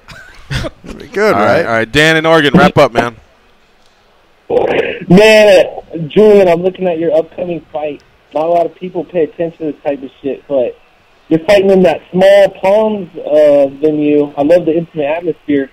You're going to be in a small cage, and I see you already got all finishes in your fight. You think that's going to lead you into getting another guaranteed finish in this one? And what do you think about the small versus big cage? So, you guys out. Thank you, man. That's a good question, man. I grew up in the small cage. That's all I know. I tried to get on these bigger shows with the bigger cages, but something would always happen, like in Titan, you know, crazy stuff happened or fighters would back out. So I take these last-minute fights or these short-notice fights inside that 25-foot octagon. So that's actually more home to me than the bigger octagon. Contender Series is a small cage. Contender Series is a small cage, small environment as well. And it just, you know, I'm blessed. Everything came together for this fight. When I look at all the outcomes, when I look at all of the scenarios, when I look at everything, I was meant to be on this card at this time, at this location, inside this cage against this opponent for my career. So I'm super stoked about it. And, you know, I can't predict what the future happens. I can just tell you what I've prepared myself for, and I'm going out there to change my name and become more of a threat. We glanced over this in the break. Let's talk about it real fast. Sean O'Connell called fights and then went back and fought and got a win. That's pretty amazing. Yeah, that is pretty wild. Yeah. And our own Dan Stupp, he actually had a funny exchange with a fan. He tweeted, he takes a picture of Sean O'Connell sitting next to Randy Couture and Eve Edwards, and he writes, UFC vet Sean O'Connell calling the PFL2 prelims on Facebook. He kicks off the main card in a couple hours in a fight with Hani Marks. Steve B on Twitter says, who cares? Randy Couture is announcing also, and far better and experienced. O'Connell may be a UFC vet, but he lost 5 of his 7 bouts under the UFC banner. That's nothing to get excited on. I know. Dan Stupp replies, he says, you sound like a miserable person. Also, is Couture fighting tonight like O'Connell? And that's the thing I wanted to say is I think a lot of fans just don't think, man. I wish we all had like a Twitter. I realize I can be a troll and a jerk, but I wish we all kind of had a little bit of like credit karma. You know what I mean? Credit score? Yeah, like if you have a terrible score on Twitter, like maybe you just don't really get pinned towards the top of people's feed. Yeah, something like that. Because there are some people out there that just really waste time, but boy, they can push buttons. It's the same thing the other day. You know, I took that picture of Austin Springer sitting in the back of the Tough Gym by himself. Yeah. And I was like, man, what a tough sport. You know, 4 guys get contracts. One guy, you know, has a gutsy 3rd-round win, and he's sitting in a kitchen by himself.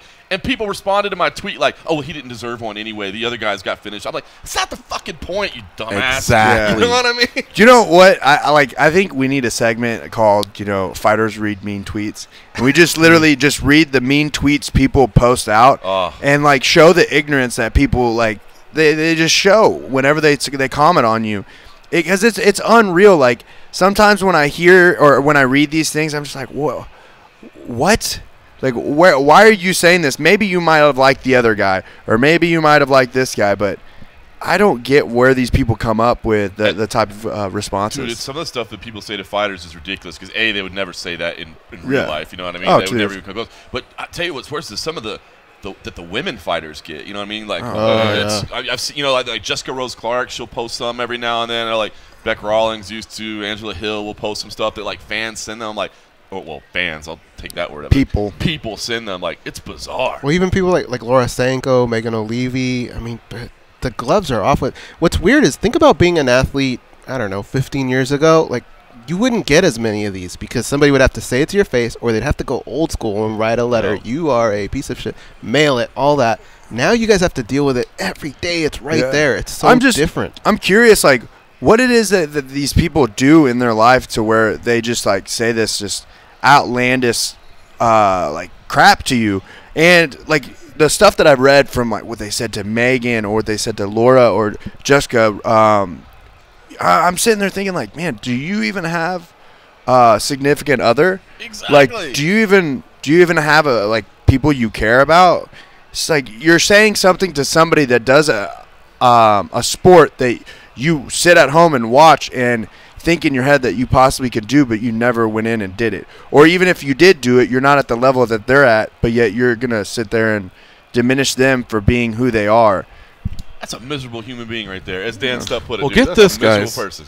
Another thing I went through recently was we just had an animated story go up. It was an animation of Ronda Rousey sharing a street fight story with us. Yeah. And I kid you not, at least 80 to 90% of people on Twitter, including some hardcore junkies, either Twitter or Facebook or wherever it was I shared it or retweeted it, told me she was making that up. What? Yeah. And they were convinced of it. And I'm just thinking, well, you must not follow the show because we ask everybody this question. And many fighters have told us stories of them getting their asses kicked. But they were attacking Ronda. They were attacking the story. They were attacking Junkie for even doing it. But I was getting more pissed at the ones, not pissed, but just like, I don't know. Irritated. Disappointed, irritated, yeah. Anybody that would think that they would make that up. First of all, she didn't beat up all four. In fact, she clearly gives credit to her friend and teammate Marina for, I think, taking two of them out. Mm-hmm. And there was also, like maybe she doesn't need to take off that boot that was hitting her in the head and throw it across the room. Okay, maybe that doesn't need to happen. But I don't think that's, like, the worst thing I ever heard. I don't think it's the worst thing I ever heard. You know what I mean? So, therefore, for her to react like that and then the others to stop her, the other guys to stop her in the movie theater, I don't know. Ridiculous, no? It's bizarre. I just don't even understand people online. You know what I mean? The stuff that people say and do and comment, and I literally don't understand how anybody can. But does that story even seem like she would fake that? No, I remember when she told it. No, it was Tough Enough time, wasn't it? Right around that area when she came in the studio and told that story. She was like the next day she was after with that, Strike Force at the time. Force? Yeah. Mm-hmm. I mean, yeah, dude. I don't know. Like, I think it's just people that are just bored.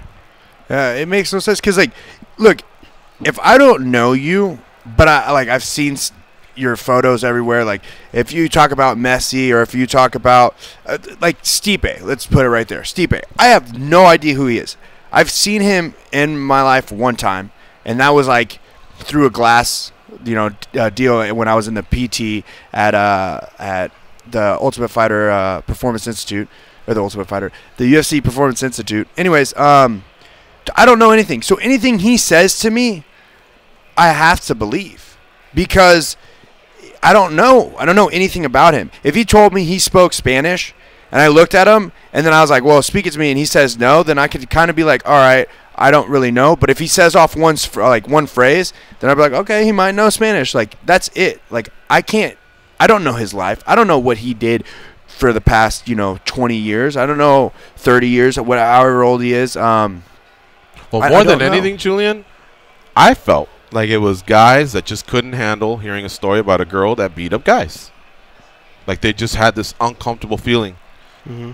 Yeah, and could be. I was maybe I was reading into it too much, but I was just looking at it like, I don't think you're doubting the story. I think you're hating on the girl being able to beat up the guy. Maybe.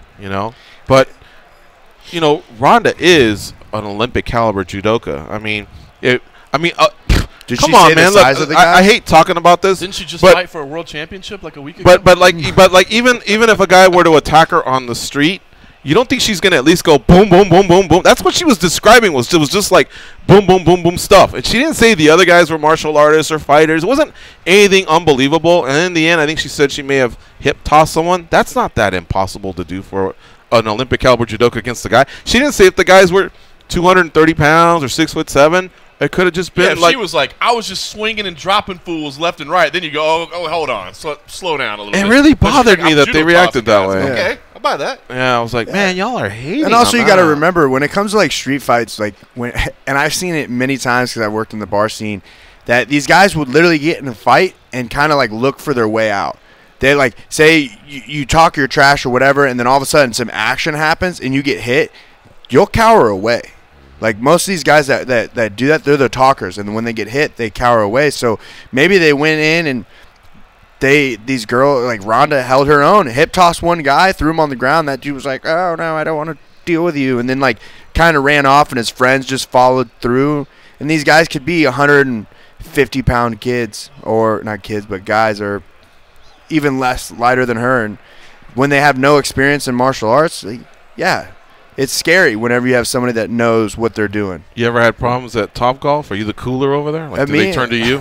No, heck no, man. If there's a fight that breaks out, I'll just sit there and watch it. I can't touch anybody there. Has anything ever gone down over there? No, it's very calm and very it's very respectable. It's weird. Like people know when they go to TopGolf, like it's not a place where you can like rally out. People get super belligerently drunk and they do some dumb things. But they always know that not to cross the yellow line. No matter how drunk you are, even if you can't walk, they don't cross the yellow line to fall in the net. It's usually the sober people that fall in the net because they want to bring that. People do fall in the net? Well, they do it for the video, for the Instagram, do it for the Vine, you should say. But like they literally they do it for fun. But like the drunk people don't fall into it. It's hilarious. Like I've seen some crazy drunk people. But you've never had to tee off on anyone? No, I don't. No way. I would never punch anybody at work. I'd get in so much trouble. I literally, if a fight broke out, I sit there and watch it. These are my thoughts. All right, on a fight. If you two are fighting, why should I jump in and get hit and potentially get injured and try to break it up? You guys are still going to hate each other. Just let the beef go. Let them attack each other. And I'm going to sit there and watch. And sooner or later, one of you guys are going to get tired, and then I can go in there and grab a hold of you. And you're not going to fight somebody that can hold you. You're just going to be like, all right. And then that's usually like how I see it happening. That's what I did in the bar scene. These guys would get in a fight. I'm not going to jump in and risk my my body to get injured. No way. A little birdie had told me that something went down at TopGolf, but I guess I was wrong. A little birdie? No. Yeah. Not that I mean, if it happened, I probably wasn't working. But even if they do, again, I wouldn't jump into it. They have security guards, and if you see some of these guys, this guy named we call him Jay. Has he ever put anyone down? I don't know, man, but his wingspan is like 90 inches. He's like 6'7", 6'8", and he's a basketball player, a football player as well, and he's probably like 300 pounds, and he's just all muscle. And this dude could literally grab a hold of two people and hold them out like this, and it would not. They couldn't touch him.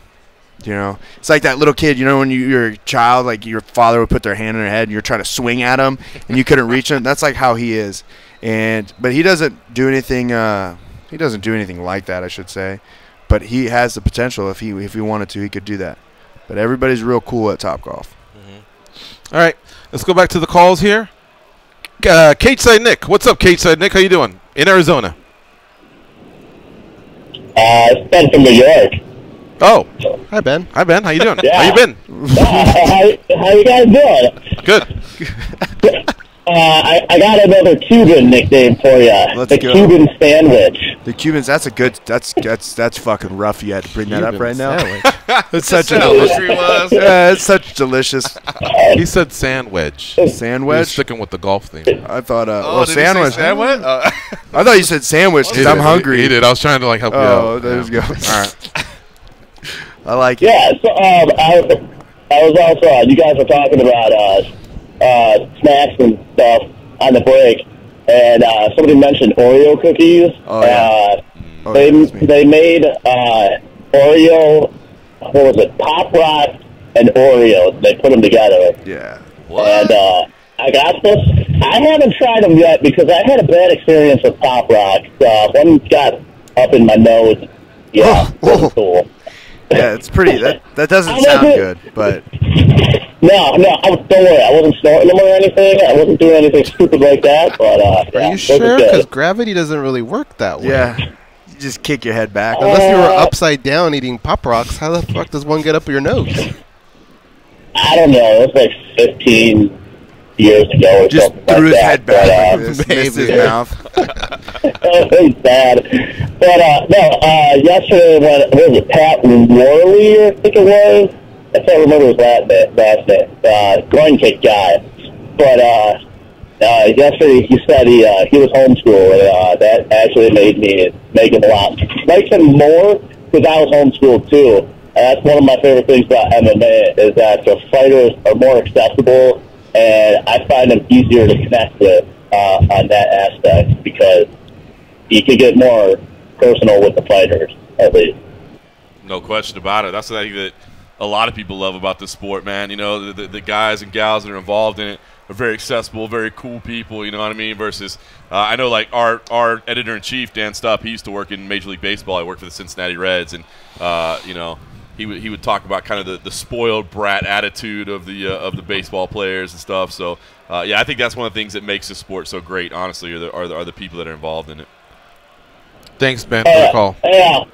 One last thing real quick. You guys did like we'll be done in a minute. It is, a few weeks ago you guys did top 5 fast food. When are we going to do top 5 sit-down restaurants? Go ahead, give us your 5. I know you're dying to do it. No, this one I already know. Do it now. This one planned out. Longhorn Steakhouse, Red Lobster, Panera, and Panera's a drive-through. Those are my 3. I'll just go with 3. Those are my top 3. I can't think of the other 2 off the top of my head. We'll do it one day, I promise. Yeah. All right. All right, thanks for the call. Cool. I'll write them down. See you. See you guys. All right. Were those fast food? No, he said sit-down restaurants. Those are shitty. Nice guy, but Panera and those Red are Lobster? shitty. I think he means like of the shitty world, like the I mean, the Red Robin. I mean, I get it that like we're kind of blessed with great restaurants here in Las Vegas, but I mean, like even if you were just picking like national chains, like let's say you weren't even talking about like high-end steakhouses or something like that, like. That's still a bad. I'm sorry, a nice guy, but that was a bad list. We'll take a call. We'll take a break. Sorry, and then let's see if you guys. I won't make you go 5 deep, but how about 3? All right, just give me a parameters. Give me a $15 to $30 entree. That area. So we're talking the Olive Gardens of the world. I guess what I don't want you guys saying is something that none of us can really afford. Oh, you know, one day I went there, it was a $150 steak. We don't want to hear that, but just something like that puts us in that world where we can all kind of relate. We can go as high as maybe 40 or 50 if you want to. Okay. All right. We'll do that when we come back. It's MMA Junkie Radio on Sirius XM, Rush 93. Julian Marquez in the house.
They pat down TSA agents because they don't know where those people have been, and because they can. They are Gorgeous George and Goes, and this is MMA Junkie Radio. Hear your favorite sports from a different perspective on the Vegas Stats and Information Network. VSiN gives you the view from the counter on the only channel broadcasting live from a Las Vegas sportsbook. Follow the money while you follow the games on SiriusXM Channel 204. Odds are you'll like what you hear on the Vegas Stats and Information Network. Let's talk to Jack from Baltimore. What's up, Jack? Hey, what's going on? I got a question for Julian. I want to know, I got 3 questions. I know he's really into comic books. If you could fight a villain, who would it be? If you could fight a superhero, who would that be? And if you could have a sidekick, who would that be? Okay, that was a good one. Okay, can you? Who could I fight villain wise? Yes, I want to know what villain do you absolutely hate that you would love to just kick his ass, and what superhero can you just not stand at all, and you would love to just kick his ass. Okay, so and then who would be your sidekick? Who would be your sidekick in all comic book world? Okay, my sidekick would be Etrigan the Demon. Who the fuck's that? Exactly. Okay. Etrigan the Demon, Jason Blood. It's Merlin's punishment to, not really a punishment, but to save Jason Blood. They merged them two together, and pretty much he's bound by him for eternity. And what his job is to do is to pretty much stop the mystic arts. And anybody that uses mystical powers, like John Constantine, when they try to go and take over, when they try to get, like, if John Constantine needs help, like the movie Justice League Dark, if you watch that, you could break it down a little bit more. But he's pretty much he's good, but he's bad at the same time. But he's a super tough, good villain, I guess. I don't know. Okay. So Etrigan the Demon is one of my favorite ones. He would be my sidekick. The villain that I would like to fight, I don't hate him, but I would like to fight him, would be Black Adam. I think that's one of my favorite. Who's that? It's Shazam's counterpart. Oh, well, Shazam had Adam on his shoulder, right? The little guy? No, Flash used to have Adam. No, not at all. Shazam? Shazam. It's his like #1 villain, and the only reason why is like he's anti-good, so he only there for his own people. He only cares about his people, and that's it. He doesn't care about anybody else. But he used to help out until his love. It's a long story, but why is he Black Adam? He's walking around like, I pulled it up here too. Where's Shazam at? He's Black Adam. He's Black Adam. It's just a darker character. But anyways, the reason why I want to take him is his strengths. He is one of the only people that can fare up to the entire Justice League by himself. So he's like one of the strongest villains out there, and he would just be an awesome person, like an awesome villain to fight. Like I would love to. And the superhero? Yeah, the superhero. When it comes to hating, I don't really hate any of the superheroes. That's the tough one. That's a really good question. Aquaman's pretty useless. He's not useless. He's how often are fights actually taking place on the ocean or in lakes or I don't know. Well, it doesn't matter. There's water always nearby, and sometimes you need that help. You know, you never know. He's not pointless. You would say like a lot of people are pointless. I guess the person, a superhero that I would fight, that I'm just I don't know. That's a tough one. Robin, he needs his ass kicked. Who, Robin? Yeah, Robin. Nah. Just get your 3 points, advance to the next round. Robin's good. Yeah, get your 3 points, go to the next round. I'd feel like I would want to go against. It's more like now. It's not because I hate him.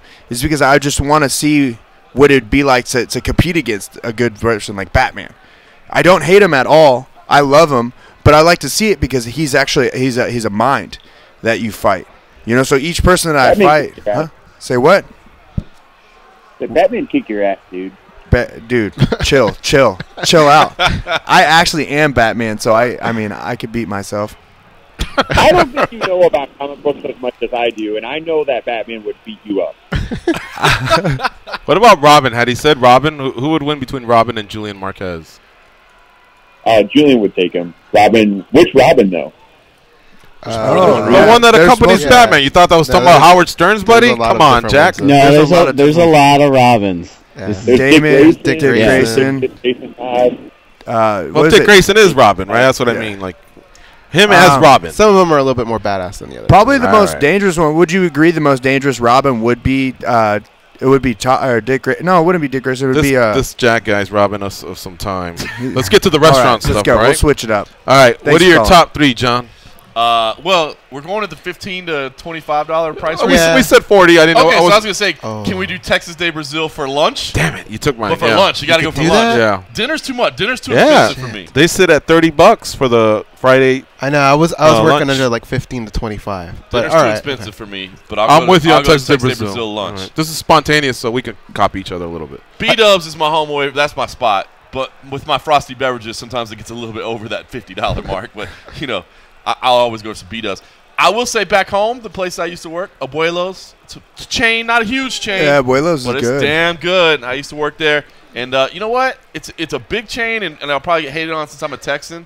But Dickie's Barbecue, they got some solid barbecue, man. Is that the one that they put on Rainbow here? Yeah. That's I've never tried that. No, okay. not a Dickie's fan? Dude, so Topgolf, funny. Wow, we actually watch a video on like stuff, and they bring up Dickies because back in the day, Dickies, one of their associates didn't read the label and thought they were putting salt or sugar inside of the tea, right? And they put this chemical that removes rust that you put inside of like your deep fryers, and this like old lady like drank it and almost killed her. So don't drink the tea. Don't drink the tea at Dickies. I'll never go to Dickies. I put down also Texas Day Brazil. But you're right. You got to get in there for lunch. If you get in there for dinner, it may go over the 40. It's too expensive. Look, I'm going to go to bed. I don't care if I get shit or not.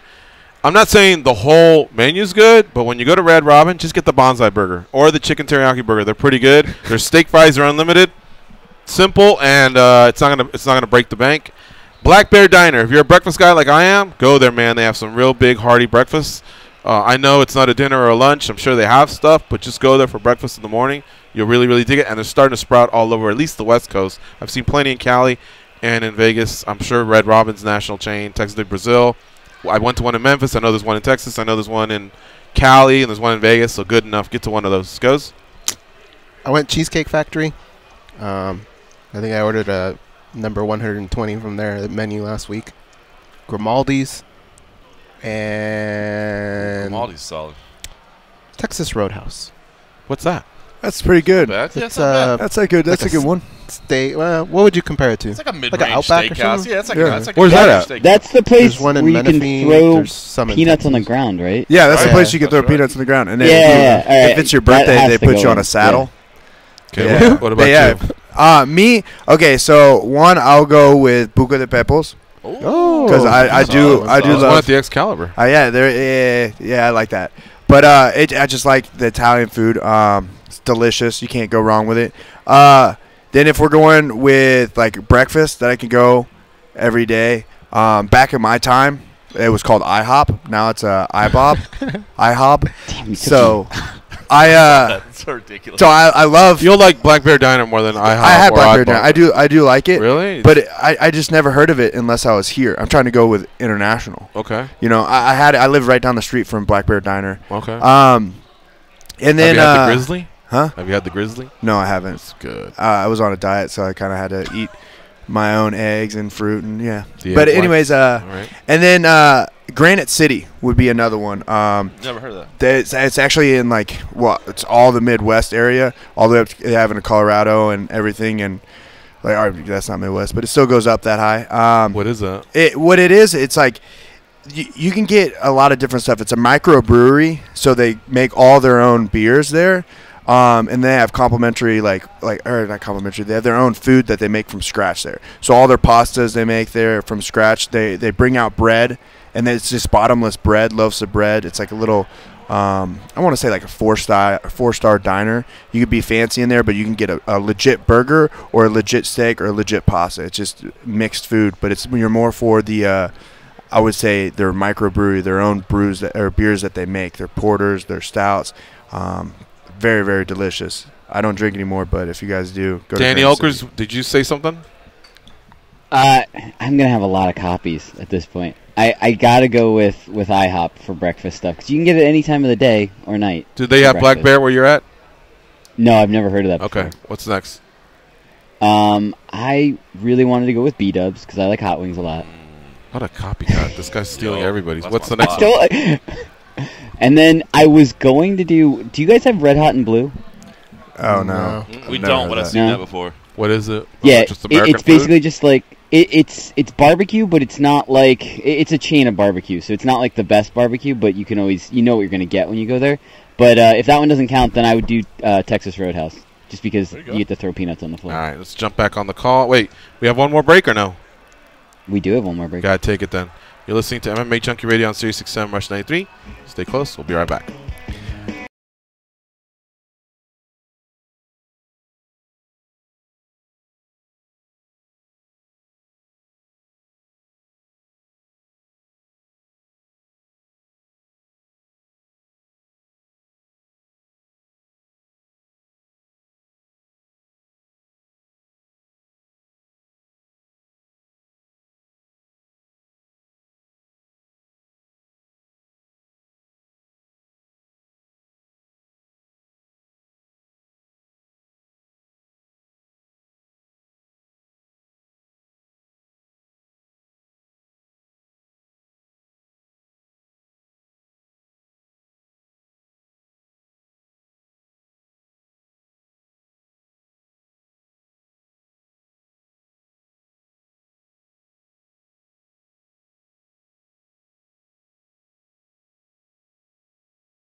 They taught Andy Griffith how to whistle. Here are Gorgeous George and Goes. All right, real quick.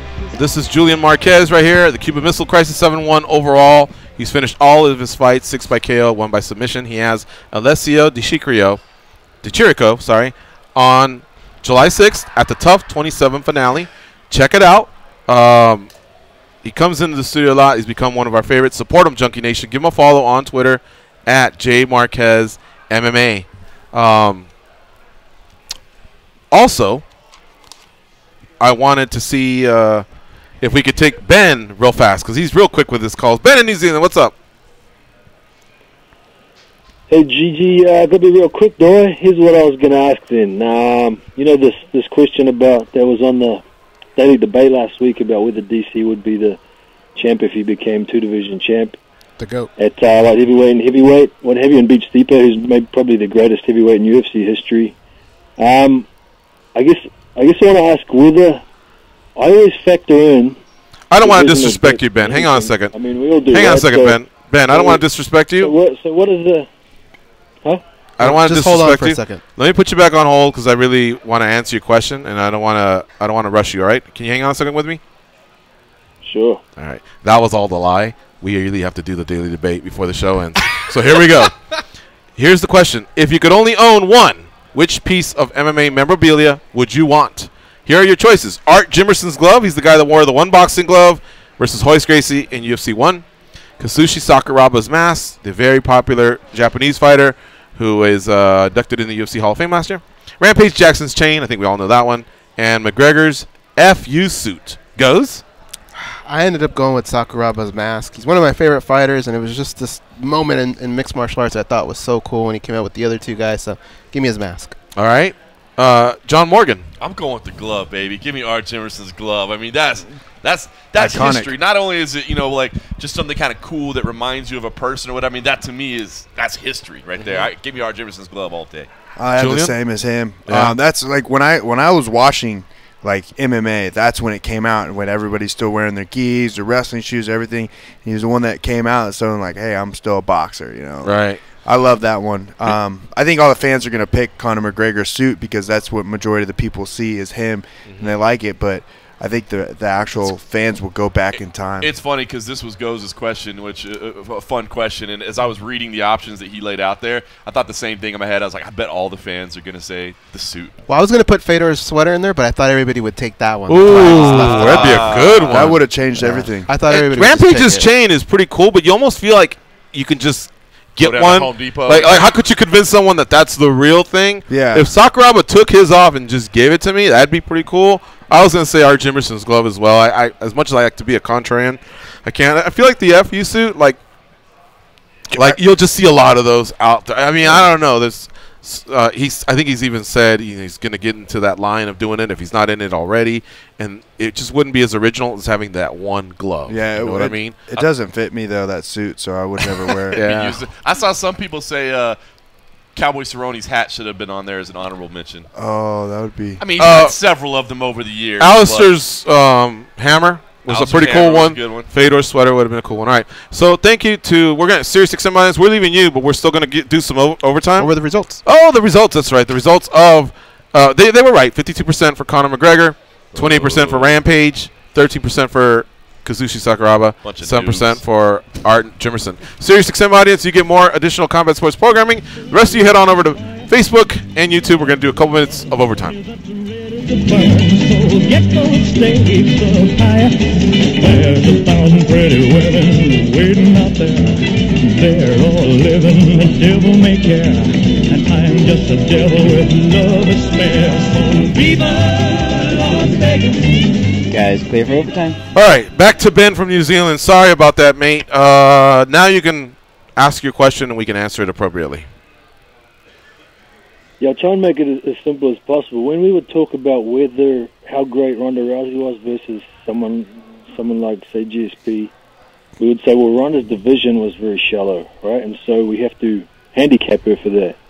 But we'll talk about heavyweights and light heavyweights. Actually, this comes in with Demetrius Johnson as well, right? We'll say, man, this dude is great, but his division is shallow. We don't say the same thing about heavyweight and light heavyweight, both of which are super shallow divisions when you look at them as talent pools, not so much as no, they're not shallow in terms of star power, because as the only divisions for a long time, obviously that's where all the stars were, right? So they had plenty of famous dudes around, and when John came along, and you've pointed this out plenty, Gigi, when John came along, he beat a bunch of former champs. One of the reasons for that is because none of those former champs was good enough to defend the belt more than once. So there just happened to be a whole bunch of former champs lying around for him to beat. But the division is unquestionably much shallower than, and this goes to a Dan Tom thing, light heavyweight and featherweight are at least twice as deep. And therefore the level of difficulty at getting to the top and staying at the top of featherweight, lightweight, and welterweight is higher than getting to the top and staying at the top of light heavyweight or heavyweight. So, do you factor that in when you talk about who might be the GOAT or who might be the pound-for-pound king? That's I was gonna say, first of all, it's not the point of the question, but I hate that thing about Demetrius Johnson saying that the flyweight division is not deep. It is deep. You look at the talent level of the people he's beat; they're good. But I understand why people say that. I do hate that argument when people compare Demetrius Johnson to John Jones. They say, "Well, John Jones has beaten all these former champions." Well, Demetrius Johnson is the only champion that's ever existed in there because he's that damn good. So I hate that argument. But to get back to the point of the question, I mean, do you see that light heavyweight and heavyweight don't have the depth? Do you factor that? I like the discussion point, I guess, of Cormier being the GOAT if he gets this win, if he beats Stipe. But, like John Jones took to Twitter and said, "Look, bro, I beat you twice, even if we've taken one of them out." I think what's more important than talking about the depth of the division, if you're making the argument for Cormier, is the fact that he's done it in 2 divisions. That, I think, is why you start having that pound-for-pound discussion, because he's been able to accomplish it over 2 divisions, which is something a lot of people haven't been able to do. Yeah, I agree with that. When it comes down to it, when you say that it's not deep in the heavyweight and light heavyweight division, I think that's not real. That's not a real statement. The people that are in the heavyweight, yes, they don't have a lot of people, but when you go to the top 5 of both, even the top 7 in both, those are some actual tough opponents. Those are very skilled, they're very skilled fighters. Mark Hunt is a very dangerous fighter. You have who else? You have Volkanov, who's obviously he just beat Verdum, and that is a very tough matchup right there. Striking wise, Verdum, if you look at him, he was taking out some of the best. You even got to look at Alistar Overeem. Yes, I know he has fell short his last couple, but he's still a dangerous fighter. He's still a very, very skilled fighter. And then you have Stipe, who didn't just beat these guys. He took them out. In the first round? In the first round. He took them out. Except for Ngannou. There's difference. Like, when you look at fighters coming in, yeah, except for Ngannou, that's different, though. He's not real. But you got to look at this. When you look at fighting, is that when you have people, when you go from amateur to pro, then to, the big stage, when you look at that, if you're not finishing fighters at the amateur or not at the beginning pro stage, then you won't be finishing fighters inside the octagon when it comes to the bigger ones, when it comes to tougher ones. There's levels to that, as they say.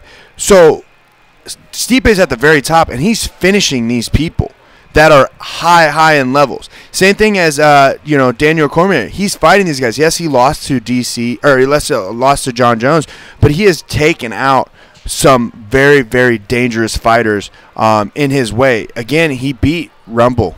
Rumble is one of the scariest people, regardless of whatever you say, twice. Regardless of what you say, he still beat them. So for you to say that it is a light division, or it's not as heavily stacked as the lower weights, that doesn't count, because you're now telling me that somebody in Demetrius Johnson's weight class at 125 pounds can punch just as hard and produce just as much power and just as much force as someone as 205 and heavyweight.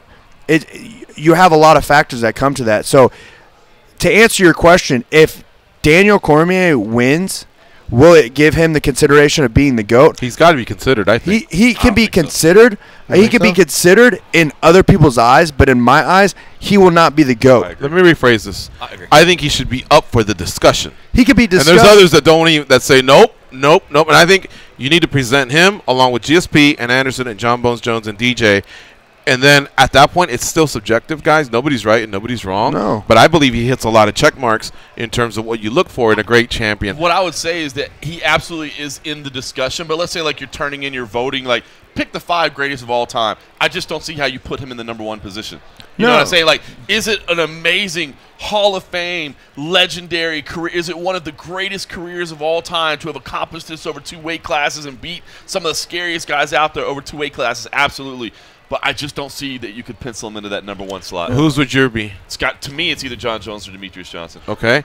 Why is it? I know Demetrius, your probably strongest argument is 10 title defenses. Right. And John Jones, he beat Cormier twice. He's undefeated and he's beat Cormier twice. All right, Julian. Okay, so this is what, when you come to GOAT, my version of a GOAT is someone who motivates you and makes you want to become somebody great. When you watch, he brings you in there and makes you want to do good for yourself, makes you want to rise up. You don't know his personal life, but when you do that, like Muhammad Ali, everybody says he's the GOAT, and Mike Tyson would say he's the GOAT. Or Mike Tyson would say Muhammad Ali's the GOAT because he motivated him. He was his inspiration. Rocky Marciano. That's not most people's criteria, though, Julian, to be fair. It's not. Well, I'm going to CM Punk. No. Well, my thing is that in my time, the greatest is always going to be Anderson Silva. Yeah. Because Anderson Silva, this guy was doing things to people that most people would never see before. He would take over the realm. Yes, Demetrius Johnson has beat some very, very tough opponents, and he can definitely be in the discussion. John Jones, this guy has beat some of the greatest people. But we have that one problem right now. Right. We have that one problem. So the slight shredded out, right? That slight deal right there. Right. That kind of pulls it away from being the greatest of all time, because like you still have the population saying like, hey, this is how he got it. Now we don't know about Anderson Silva, because now that it's happened now that we have all that. So it just and like, he had 6-7 losses. Well, granted, some of them came past his past.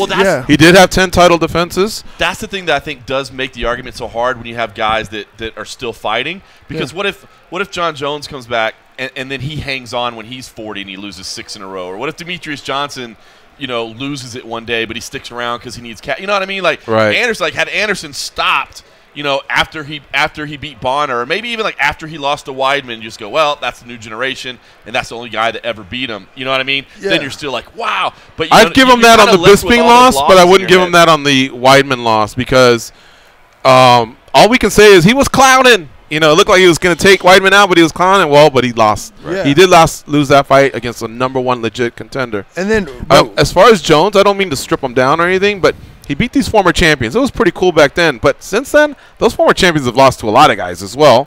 Also, Jones has only fought at one weight class. He also has half of the defenses that GSP, Anderson, and Demetrius have. If you're a guy that your strong criteria is being a champ and defending it, mostly because he's had a lot of his troubles that are out there. There's still that shredded doubt. Yeah. Whether like, hey, was he on par with everyone else?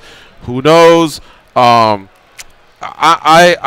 believe Cormier should be strongly considered, and it doesn't mean that you have to be him, but if a lot of us are agreeing that Miocic could be the greatest heavyweight ever, and he beats him, and he's been a 2-division champion, and along the way he's acquired regional belts, and he also took home a Strikeforce Grand Prix. I mean, that to me are accolades So you gotta look at that this, you have though. to strongly consider. You know have what to I mean? look at this. Even though he lost to Jones, It's not he even didn't a slip loss. up like GSP slipped up against Matt, or how Demetrius slipped up against Pickett. You know what I mean? He didn't really have those slip-ups, because his one slip-up was against the guy that is in that argument. You see what I'm saying? Yo, I get that. But you know what? Let's go back to 2009. They wouldn't allow you to fight for 2 belts. That's true. GSP or Anderson Silva fought Forrest Griffin. GSP had an opportunity to fight Anderson. He did. It looked to me like he didn't want any part of it, or he didn't push for it. Is what I'm saying. Because he didn't want to go up in weight. Right. It just wasn't smart for him. And to be And honest, Penn went up and did it, Julian. Penn did it. Penn could be considered. And that was even before 2009. But that's the thing is but he never. It wasn't for the belt. Yeah, he beat Matt Hughes for his belt. But did he? And he challenged GSP. Did he have the belt at 40 at 55? Yeah, he beat Matt Hughes for the belt, right, guys? Yeah. And then he challenged GSP in what's kind of like a lot of people say the first super fight, and he lost a split decision the first time, got smoked the second time, but he actually challenged him. So it was happening. But was it GSP for the? didn't really want a part of it, in my opinion. Even though I thought he'd be really competitive against it would have been a great one. I would have loved to watch that. It's forever going to be that one fight in our lifetime that we wish we would have saw both of them in their primes. But the thing is that now that Daniel Cormier is fighting in heavyweight, like this is way back when. Yes, he is one of the greats. He is 48 years old. 39. Or no, 38, my bad. I apologize if you're listening. 39 years old, and he's still competing with some of the younger guys. But we're focusing on the GOATs being in this era. Mm-hmm. But why are we focusing on this era and this era alone? Because you're now allowed to do for 2 belts. Why are we just in this one realm? In the UFC. Why aren't we talking about Pride Time? Why aren't we talking about these people there? Anybody that brings up Fedor has an argument. He has to be one of them. He has to be one of the guys there. All right, guys. Ben, great topic. We really got into it. Sorry about all that. I don't know if you wanted to say anything else before we let you go.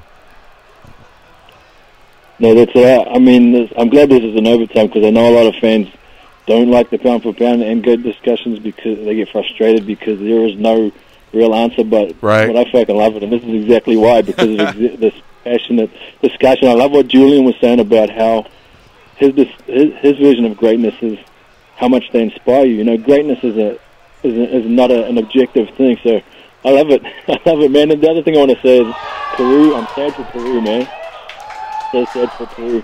Because they've really, I mean, I've listened to a lot of the World Cup podcasts, and pretty much everyone, all the journalists are saying that the Peruvian fans are everyone's favorites, and Peru became everyone's second favorite team. Yeah. I mean, look, man, they made it there. He's like, yeah. They made it there, but not scoring a goal, not winning a game, and not at least being a part of the third game of their own group just really stings. They're technically already eliminated. But, yeah, they did come strong, man. I got to give it up for them. Thanks for the call, Ben. Really appreciate it.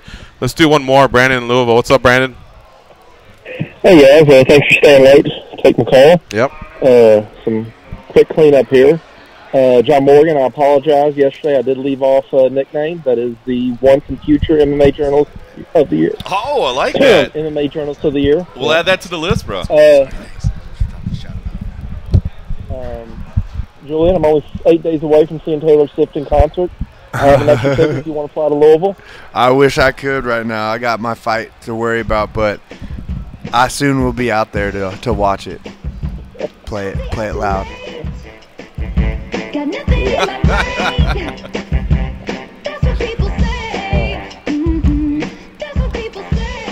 Are you really going to the concert? Yeah, I'm going to the concert. Oh, nice. Okay. I'm not hating. Yeah. Didn't he call in last time I was I there? think so, yeah. I just couldn't tell if it's a bit or not, or if he's really going, or I don't know. Yeah. You called in last time to tell me about it, right? Yeah. Yeah, I remember.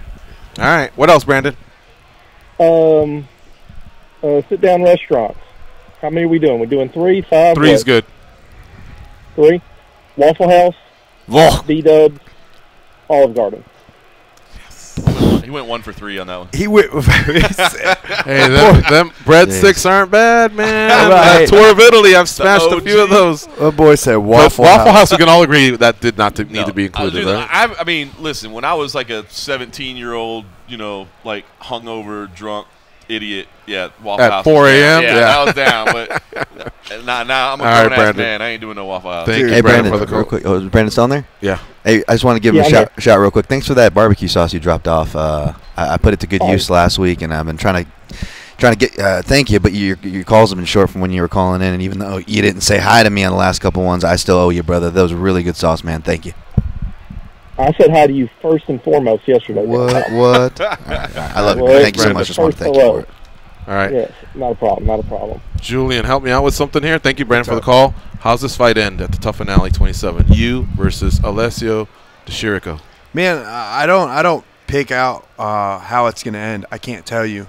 I'm not a predictor. I never was. You're a finisher, though. I am a finisher, and that's what my goal is. I'm going out there to finish that fight. I can wholeheartedly tell you that I'm gonna go out there for that finish. I'm gonna look for that finish from start to finish. If it takes me 2 minutes, or if it takes me 14 minutes, I'm gonna find it. I'll find a way. It does not matter. I don't care what happens in that fight, as long as I can go after it. That's all I care. I fight for myself, and I fight for my performance, and I fight for what I want. And that's exactly what it is. Nothing else. There's no factors that are weighing on me. I always see my hand getting raised and everything, and the coolest thing about me is that if it doesn't get raised at that day, my life still goes on. So that doesn't bother me, But I'm going to tell you this right now. I'm going out there, and I'm seeking vengeance. I'm seeking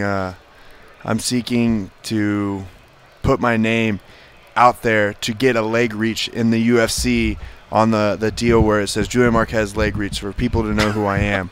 Because I just feel as if, like, every time you guys talk about me or we do something, there's something always missing. Like, oh, we forgot to do this. Oh, it's just Julian. I just want people be to know happy me. that you're not the gray character anymore. Okay? I'm not the great character. I'm leveling up. In each fight, I level up and level up and level up. Your fight's on a Friday. It's on a Friday. Fighters who do the show on the day of their fight are 61-14. Do you know I'm weighing in That's at junkie that time? karma. No, you weigh in between 8 and 10 a.m. Our show's from 10 to 12. 8 and 10 a.m.? So if you want to holler at us, 2-3 minutes. Hey, how'd it go? What are you eating? I'll Boom, give you a good call. luck. Oh, I could give you a call. Yeah, that's it. If you call us on the day, on Friday it's morning. called Junkie Friday. Karma. Oh, yeah. They're 61-14. Yeah, I'm 100% down with that. All right, we'll get you in then for sure. Yeah, I was going to say, if you're trying to have me come in here, dude, I'm going to tell you this Because right if you now. turn us down, we're reaching out to Alessio. I'm just kidding. We're not doing that. I'm going to be at IHOB and eating a burger. That's a lie. Okay. All right. I want to thank all of our guests for the week. Jake Ellenberger, Carlos Silva, Robbie Peralta, Will Brooks, Forrest Griffin, James Kimball, Duncan French. James Kimball was not able to show up. Brittany Elkin, Brian Foster, Benil Dariush, Anthony Hernandez, Max Griffin, Rakeem Cleveland, Jason High, Brad Katona, Austin Springer, Robert Watley, Josh Copeland, Julian Marquez, the Cuban Missile Crisis, fighting on the Tough 27 finale versus Alessio De Chirico. And, of course, the return of John Morgan. It's been great having you back, John Morgan. Enjoyed it. All right. Great job, Danny back east. Dan, Tom, always knocking it out of the park.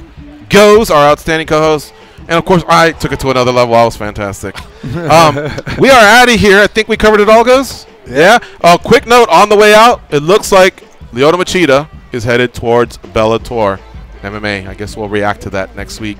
But yet another UFC star leaves for Bellator.